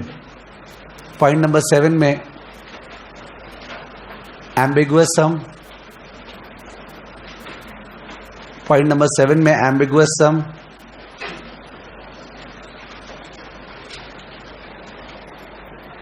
तो सम देख लो page 111 question 85, page 111 question number 85। 2 बार रिसेंट ईयर्स में एग्जाम में आ गया ये। Page 111 question number 85। Sonic Limited issued 8% 5-year bond of 1,000 each, having a maturity of 3 years. यानी मिलने वाला है 80,080। क्योंकि 5-year बॉन्ड है, पर बोला है मेच्योरिटी 3 years, तो लगता है 2 साल हो चुका है। 80,080 okay with you. The present rate of interest is 12% for 1 year tenure R01। बोला इंटरेस्ट रेट अभी 12% है फॉर 1 year, यानी R01। It is expected that forward rate of interest for 1 year tenure is going to fall by 75 basis point, यानी 11.25. 11.25 second year का rate है, 2 साल का नहीं. 11.25 सेकेंड ईयर का रेट है, 2 साल का नहीं. दोनों में डिफरेंस है. 2 साल का रेट R02 होता है, सेकेंड ईयर का rate is F12. What is it? F12. तो परसों रिवाइज किए थे अपने. अगर फॉरवर्ड रेट से टानते हैं तो सीक्वेंशियल. ओके, परसों जब स्पॉट फॉरवर्ड डिस्कस कर रहा था तो आई डिस्कस्ड कि अगर स्पॉट R02 से टानते हो तो सेकेंड ईयर में चीज है divide by 1 plus R02 square. पर अगर F12 से टानते हो तो 2 से 1 पे आएगा, 1 से आज. याद है ना, फॉरवर्ड रेट से सिक्वेंशियल आता है बिकॉज नाम ही उसका F12. तो 2 से 1 पे आएगा, फिर 1 से आज. And further bye 50 basis point for the next year. तो 11 पॉइंट क्या था अभी? 25 माइनस 0.5 10.75. समझ में आया? तो R01 तो अपना 12 है, पर सेकेंड ईयर का F12 11.25 है और थर्ड ईयर का F23 10 पॉइंट क्या है? 75. ये फॉरवर्ड रेट्स है. Bond has a beta of 1.02. पगला गया है. वैसे बीटा होता है बॉन्ड में एक अलग चीज, पर ये लोग का वो लेवल नहीं है बोलने का. ठीक है, bond has a beta of 1.02. 1.02 conceptually मतलब होता है कि बाजार में जो यील्ड है ना, से ट्रेजरी यील्ड, जब वो 1 चेंज होगा तो इस बॉन्ड का यील्ड 1.02 चेंज होगा. ठीक है, बट वो लेवल पे नहीं ऑपरेट कर रहे, वो भूल चुक हो गया उससे. And is more popular in the market due to less credit risk. More popular बोला तो बोलना चाह रहे हैं, मैंने जो 1.02 बोला ना, उसका मतलब है जो प्राइस है वो 2% क्या होगा ज्यादा. वो क्या बोलना चाह रहे मैं बोल रहा हूं. मैंने ऐसे मत देखो कि आप अजीब कुछ बोल रहे हैं. अजीब तो सब है ही ना. Bond as a beta 1.02 and is more popular in the market. तो आपको हिंट दे रहे हैं कि 1.02 क्यों दिया है? बिकॉज जो तुम निकालोगे वैल्यू, दाम उससे 2% ज्यादा. Because more popular. Popularity is beta. Popularity is beta. Intrinsic value of the bond. क्या पूछा? Intrinsic value of the bond. तो in that case years cash flow, forward rate, present value. years cash flow, forward rate, present value. years cash flow, forward rate, present value. Same stuff अपने किए हैं. ठीक है ना. पहले years 1 2 3 cash flow 80 80 1080. पहला वाला स्पॉट रेट और फॉरवर्ड रेट सेम होता है, दैट वाज 12. सेकेंड वाला फॉरवर्ड रेट 11.25 बिकॉज वो बोला 75 बेसिस पॉइंट कम. थर्ड वाला फॉरवर्ड रेट 10.75, वो बोला 50 बेसिस पॉइंट कम. 80 बाय 1.12 क्या? 71.43. पर दूसरा वाला डायरेक्ट नहीं टान सकते हैं, वो फॉरवर्ड रेट है. तो उसके लिए करना पड़ेगा 80 बाय 1.1125 और डिवाइड बाय 1.12. ओके, 80 बाय 1.1125 जो आया डिवाइड बाय 1.12 बोलिए 64.21. फिर जो आया 1080 डिवाइड बाय 1.1075 जो आया डिवाइड बाय 1.1125 जो आया डिवाइड बाय 1.12 782.64. क्या आया? 918.27. Answer. Intrinsic value of the bond 918.27. 918.27. और सेकेंड पार्ट पूछा एक्सपेक्टेड प्राइस. ठीक है, तो सेकेंड पार्ट क्या हो गया? Since the bond is popular, since the bond is popular, comma expected price equal to, since the bond is popular, comma expected price equal to intrinsic value into beta. ये नया formula है दुनिया का. expected price equal to intrinsic value into beta.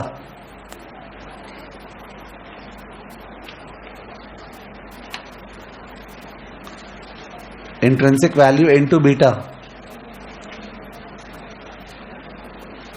क्या आया? 936.65. 936.65. 936.65.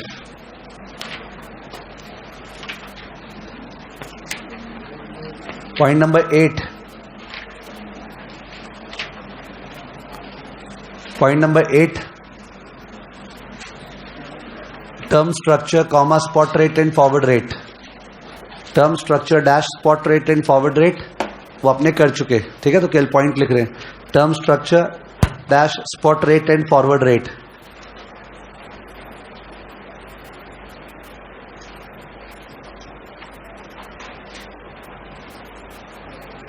Term structure dash spot rate and forward rate तो वो अपने कर चुके हैं.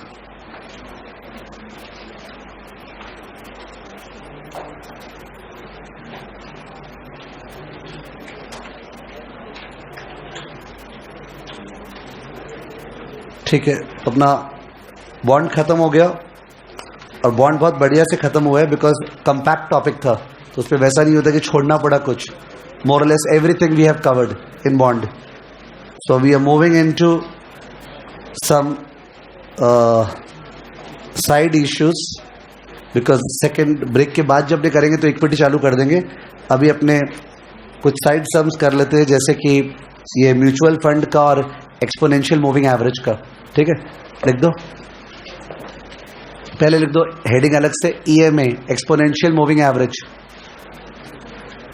Exponential moving average EMA. Exponential moving average EMA.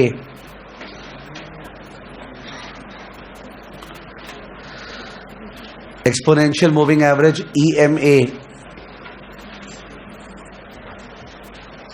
तो हर करिकुलम में कुछ कुछ साइड टॉपिक्स होते हैं छोटे, जो कि ध्यान नहीं आते, भूल के आ जाते हैं. And if you have not seen गड़बड़ हो जाते हैं. न्यू सिलेबस में वैसा कमती टॉपिक्स था, ओल्ड सिलेबस पे और ज्यादा था. ठीक है. एक्सपोनेंशियल मूविंग एवरेज जो है वो टेक्निकल एनालिसिस का टॉपिक है, जिसमें अगर मार्केट में ये टाइम ऑब्वियसली और ये प्राइस है और प्राइस चेंज हो रहा है स्टॉक मार्केट में, इसके बेसिस पे इसका एक एवरेज बन रहा है. क्या बन रहा है? एवरेज. तो जो एवरेज बन रहा है इसका, सपोज ये जो एवरेज है ब्लू वाला, इसको बोलते हैं एक्सपोनेंशियल मूविंग एवरेज. ये एवरेज अलग अलग टाइप का होता है, जैसे ये एवरेज शॉर्ट टर्म भी होता है और लॉन्ग टर्म भी होता है. शॉर्ट टर्म मूविंग एवरेज इस टाइप का होगा, माने वो भी काफी वॉलेटाइल है. और जो लॉन्ग टर्म मूविंग एवरेज है वो बहुत स्मूथ होगा. So like it is like this. ठीक है. खैर, तो अपने को ये एवरेज निकालना है, कंप्यूट करना है. काम का चीज क्या होता है रियल लाइफ में कि ये सब पॉइंट्स जो है ना, जहाँ पे ये लोग कट कर रहे हैं, उधर में बाई सेल डिसीजंस होते हैं which are not full proof कि उससे डेफिनेटली फायदा होगा ही, but people do take buy sell decisions based on the crossover. पर अपने एग्जाम में उन सब चीज़ों को बताने के बजाय ये लोग अपने को कैलकुलेटर बनाना चाहते हैं कि नहीं तुम ये निकाल. ओके. तो एक्सपोनेंशियल मूविंग एवरेज कैसे निकलेगा? Okay. Exponential moving average EMA. Okay. EMA कैसे निकलेगा? तो लॉजिक इज कि अगर आपने सपोज कल बैठ के आज के लिए मूविंग एवरेज निकाला था, 610 निकाला था, और आज जो एक्चुअल प्राइस हुआ वो 650. आपने कल बैठ के आज के लिए 610 निकाला था और एक्चुअल प्राइस हुआ 650, तो आपने 40 का मिस्टेक किया, 40 का अंडर फोरकास्ट किया ना, बिकॉज तुमने बोला 610, हुआ क्या 650, तो 40 का मिस्टेक किया है. तो नेक्स्ट डे आप जब फोरकास्ट करोगे तो फोरकास्ट होगा 610 प्लस 40 का portion. You are trying to improve upon your mistake. Since last time कमती फोरकास्ट किए थे, तो चल यार इस बार थोड़ा बढ़ा के कर देते हैं. थोड़ा जो बढ़ाते हैं, सपोज वो 10% है, तो 0.1 इंटू 40 क्या हुआ? 4. तो क्या होगा? 614. अब 614 हो गया, और जो एक्चुअल प्राइस है सपोज आया 620. इस बार 6 का गलती हुआ है, 6 का 0.1 क्या हुआ? 0.6. तो 614.6. 614.6 इधर आ गया. ठीक है. और एक्चुअल प्राइस है सपोज 600. क्या है? 600. तो इस बार तो गलती हुआ है -14.6 का, बिकॉज मैं गलती को डिफाइन करा था एक्चुअल माइनस फोरकास्ट. तो 600 माइनस 614.6, तो माइनस 14.6 का 10% क्या हुआ? माइनस 1.46। तो 614.6 माइनस 1.46 क्या आया? 614.46 माइनस 1.46 क्या? 613.14। ऐसे होता है जब सिंबल्स के बिना बताए। तो इन दैट केस कंफर्टेबल था, you are not feeling very painful hearing this कि हाँ ठीक है, एक फोरकास्ट और एक्चुअल है, डिफरेंस है, उसके ऊपर कुछ लगा दे रहे हैं। इसी का ऑफ कोर्स फॉर्मूला है ईएमए का, ठीक है, जिससे ऑपरेट करने। तो इन दैट केस सम को देख ले प्लीज, पेज नंबर 126 का 96, पेज 126 का 96।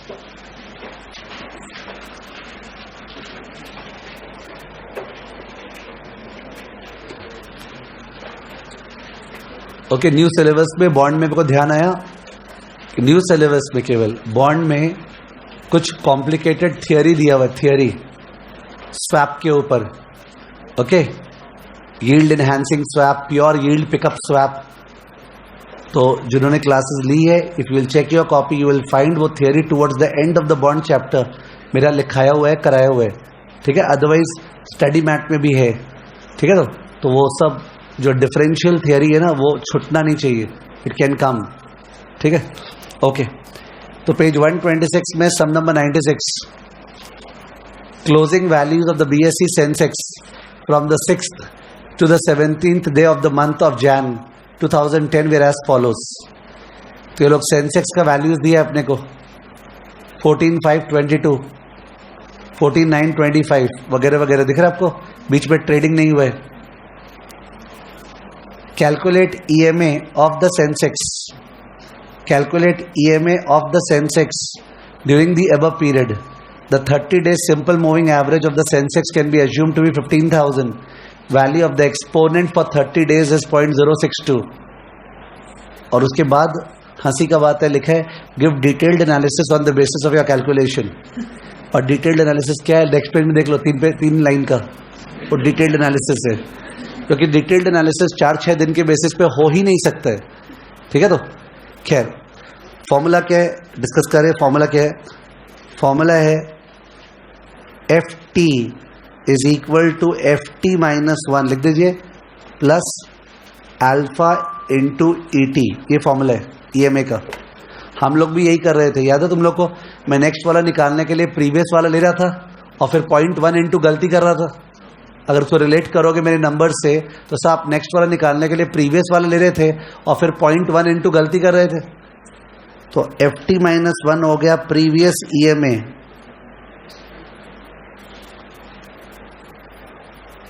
अल्फा हो गया एक्सपोनेंट, और जो ET है वो है एरर। तो एरर का फॉर्मूला AT माने एक्चुअल माइनस FT माइनस 1। जो अपने गलती निकाल रहे थे, फिगर्स याद होगा, 610 मेरा FT माइनस 1 था और आया 650, तो मिस्टेक वाज 40। वो जो कर रहे थे वही चीज AT माइनस FT माइनस 1 है। तो अगर आपको ये समझ में आया ये फॉर्मूला, तो उस केस में कॉलम तो खुद ही अपने सोच सकते हैं। कॉलम में फर्स्ट कॉलम में क्या होगा? डेज और AT, ये दोनों एग्जाम में दिया हुआ रहेगा, ये दोनों एग्जाम में दिया हुआ रहेगा। अब तुम बाकी का कॉलम सोच लो, FT माइनस 1 का एक कॉलम होगा तभी तो एरर आएगा। उसके बाद आपका मन तो आप एक एरर का कॉलम बना दो, या आप डायरेक्टली अल्फा इंटू एरर कर दो। तो डायरेक्टली कर दे रहे क्या? Alpha into what? ET। Is it okay? और इन दोनों को जोड़ेंगे तो लास्ट कॉलम आएगा ना, यही तो फॉर्मूला है FT। तो डेज और एक्चुअल दिया हुआ है, previous EMA, alpha into error और फिर नेक्स्ट ईएमए।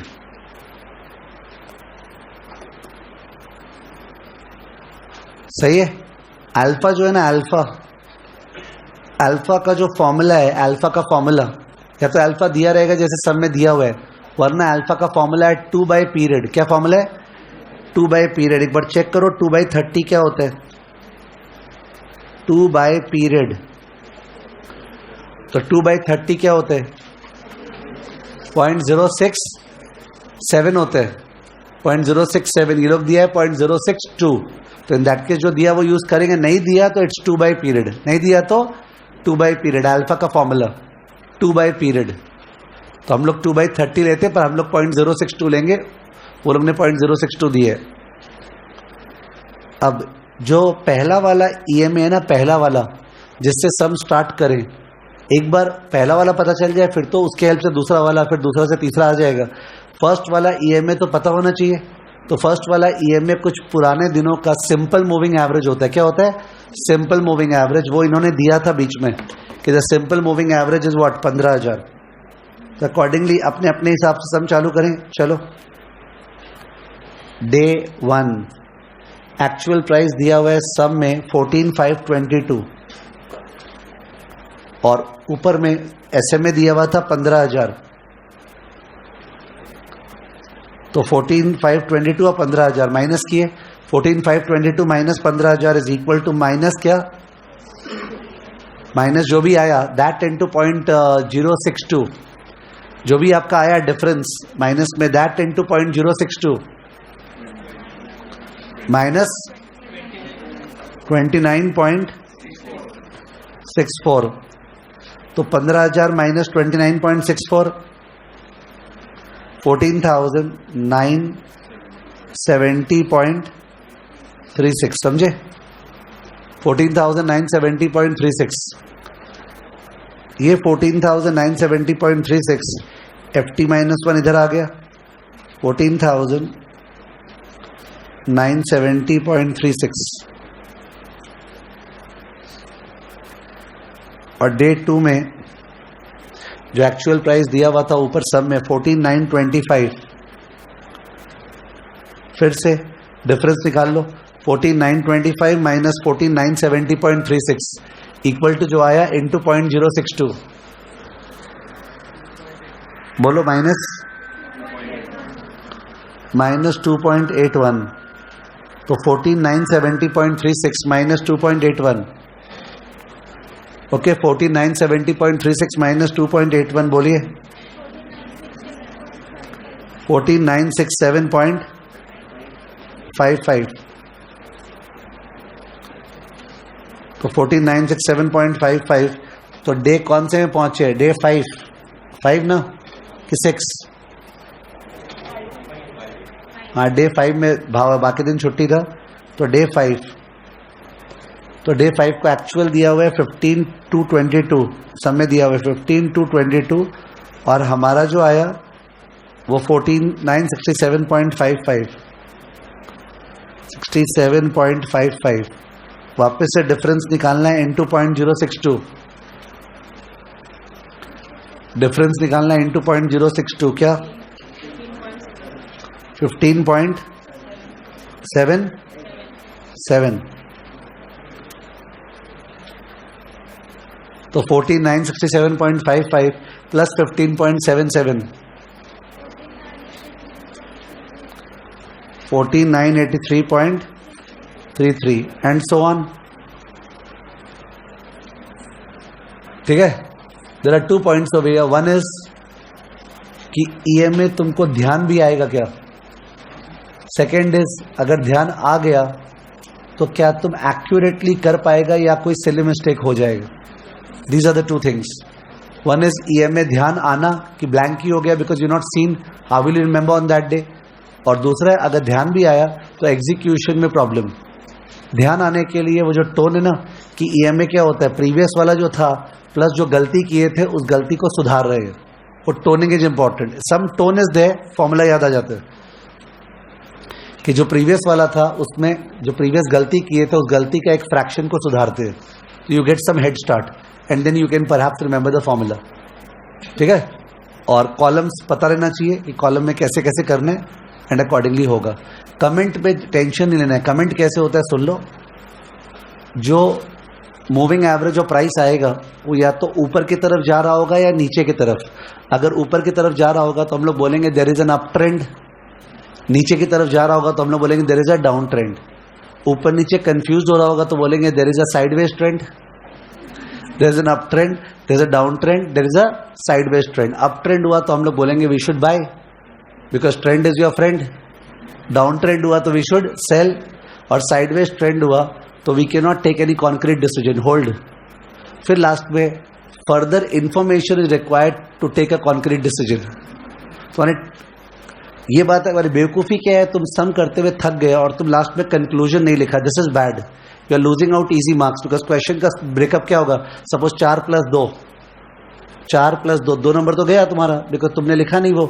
तो नेवर डू दैट. जहां पे भी जो एनालिसिस वाला पार्ट है वो जरूर 2-3 लाइन लिखना चाहिए बिकॉज उसका सेपरेट मार्क्स इन्वॉल्व है. इनका जो आंसर्स आया है पेज नंबर 126 में लास्ट कॉलम में देखते हैं. तो पेज 126 में आप देखो 970 के बाद 967 गिरा थोड़ा सा, फिर 983, फिर बढ़ा, फिर बढ़ा, फिर बढ़ा और फिर क्या बढ़ा. यानी अप ट्रेंड चल रहा है. एक बार इनिशियल ब्लिप के बाद अप ट्रेंड चल रहा है. तो अप ट्रेंड चल रहा है तो इन दैट केस क्या डिसीजन होगा, बाय. बट फिर भी further supporting data is required to take a decision. देखते क्या लिखे. Market is bullish. The market is likely to remain bullish for short term to medium term if other factors remain the same. On the basis of this, the investors, brokers can take long position. And you can't imitate the language. The point is there's an uptrend. What trend? Uptrend. तो buy signal दे रहे हैं और बीच में एक line संभाला है, other factors remain constant. यानी बोलना चाह रहे हैं further analysis is required. और डेटा चाहिए. ठीक है ना. Exponential moving average EMA. ठीक है. Heading the mutual fund.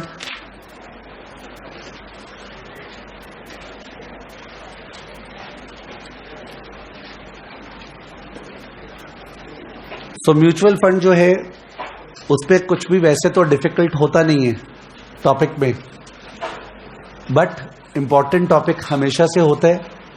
And क्या बोलते हैं, जो उसके यूनिक सम्स है उनको एक बार देख के जाना पड़ता है म्यूचुअल फंड में. कुछ सम्स होते हैं एनएवी कैलकुलेशन का. ओके, एनएवी कैलकुलेट करना है. तो एनएवी कैलकुलेट करना है तो assets minus liabilities divide by number of units.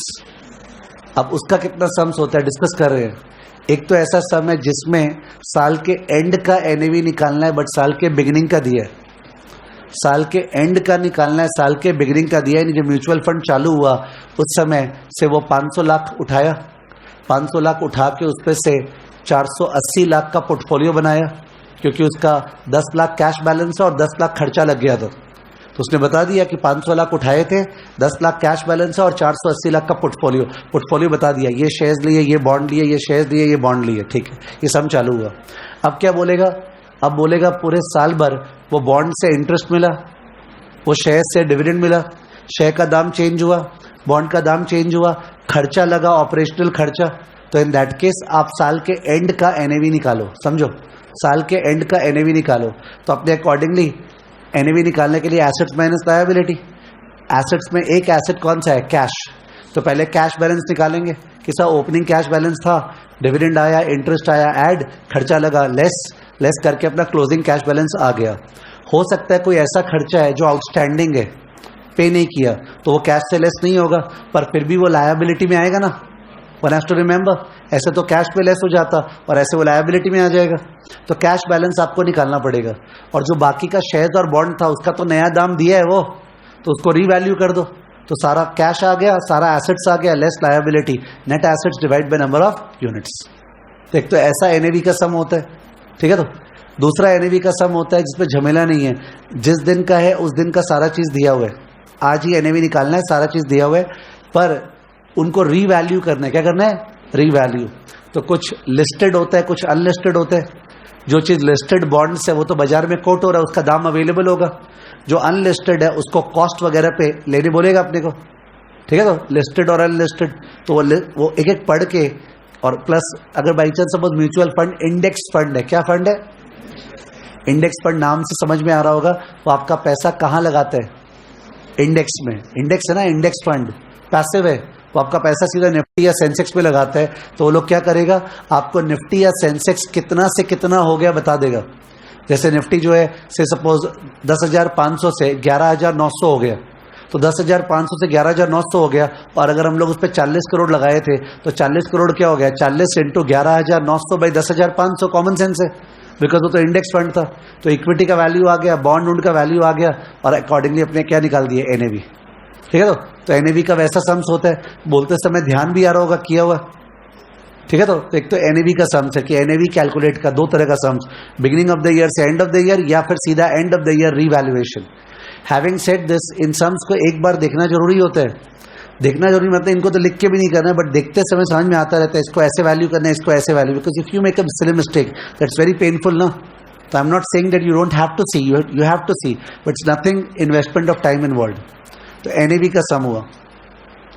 दूसरा सम होता है जहां पे अपने को क्या बोलते हैं, डिविडेंड प्लान वर्सेस री investment plan. Dividend plan versus री इन्वेस्टमेंट प्लान, कि भाई आपने इतने एनएवी पे म्यूचुअल फंड खरीदा था, फिर डिविडेंड इतना डिक्लेयर हुआ, अगर वो डिविडेंड जो डिक्लेयर हुआ आपको मिल गया तो आप अपना रिटर्न निकालिए, अगर वो जो डिविडेंड डिक्लेयर हुआ आपको मिला नहीं, री इन्वेस्ट हो गया, तो आपका नंबर ऑफ यूनिट्स बढ़ गया। तो अकॉर्डिंगली आप दोनों केस में अपना रिटर्न निकालिए, नंबर 1 अगर आपको मिला, नंबर 2 अगर आपका री इन्वेस्ट हुआ। ठीक है, तो एकदम पॉपुलर सम है, बहुत बार आता है वो वाला सम। उसके अलावा एक सम होता है फीस का, किसका, फीस का, जिसमें बोलता है कि अगर आप डायरेक्ट इन्वेस्ट करते तो आप 24% कमाते, 24%, पर आप म्यूचुअल फंड में इन्वेस्ट कर रहे हो तो म्यूचुअल फंड में तो खर्चा लगेगा, तो म्यूचुअल फंड कितना कमाएगा, 24 या उससे ज्यादा, उससे ज्यादा 28-29 कमाएगा, तो मेरे घर पे 24 आएगा। तो पूछता है बताइए म्यूचुअल फंड कितना कमाएगा, गिवन दैट इनिशियल फीस 4% है, एनुअल रिकरिंग फीस 1% है।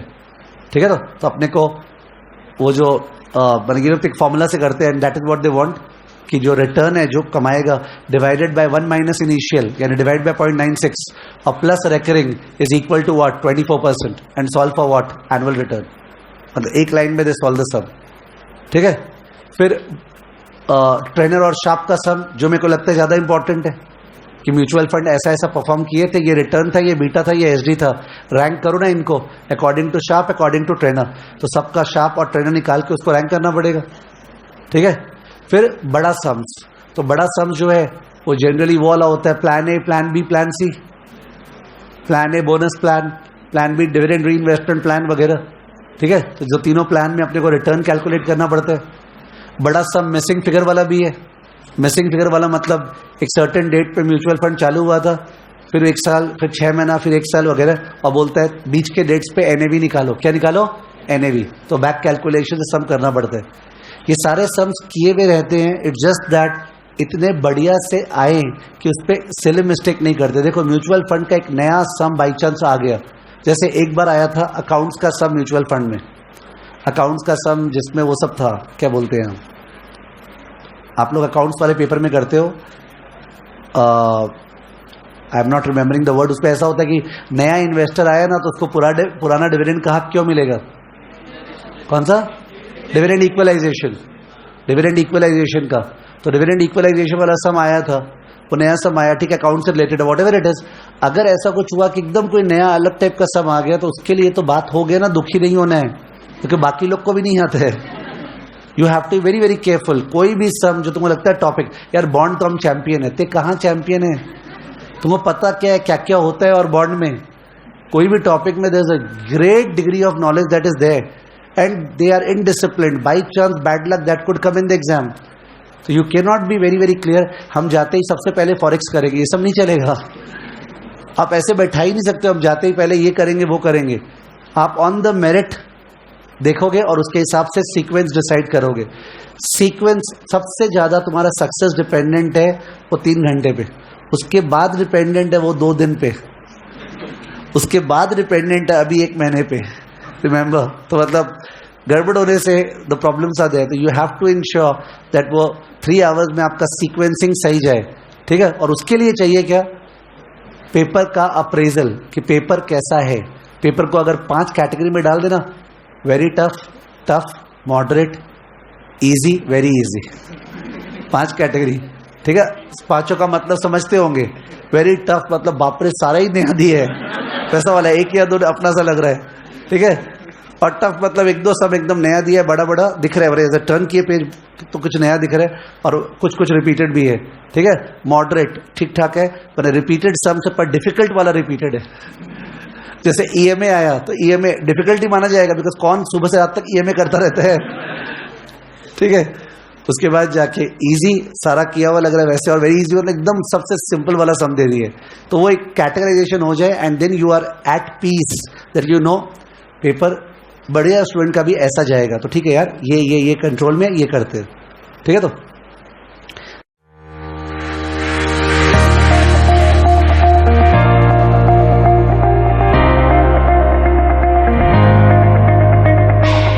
and encouragement are those vital nutrients. They're like the water, that nutrition that nourishes the plant of success.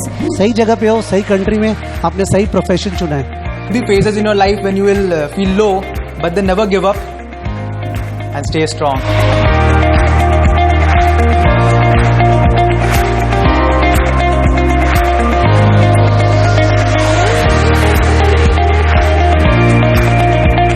There is no shortcut to success. Seriously, there is no shortcut. एकदम chill मार के पढ़ो, normal, seriously.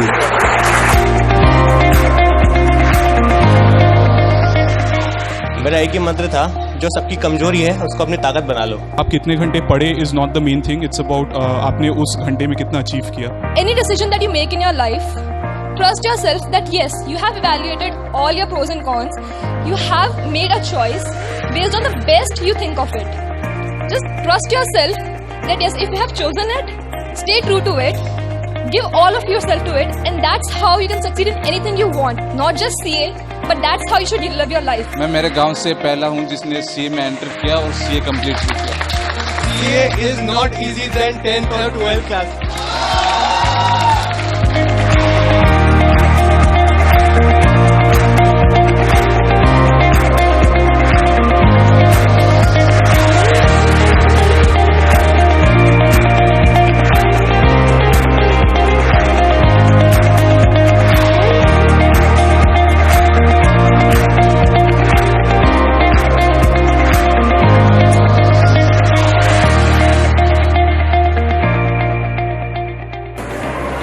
Saral Educational Institute की much awaited felicitation ceremony for the top rank holders of the country बस खत्म हो चुकी है, और अब हम एक एक करके हमारे स्टूडेंट से बात करें किस तरह उन्होंने इंस्पिरेशन ली है हमारे टॉप रैंक होल्डर से.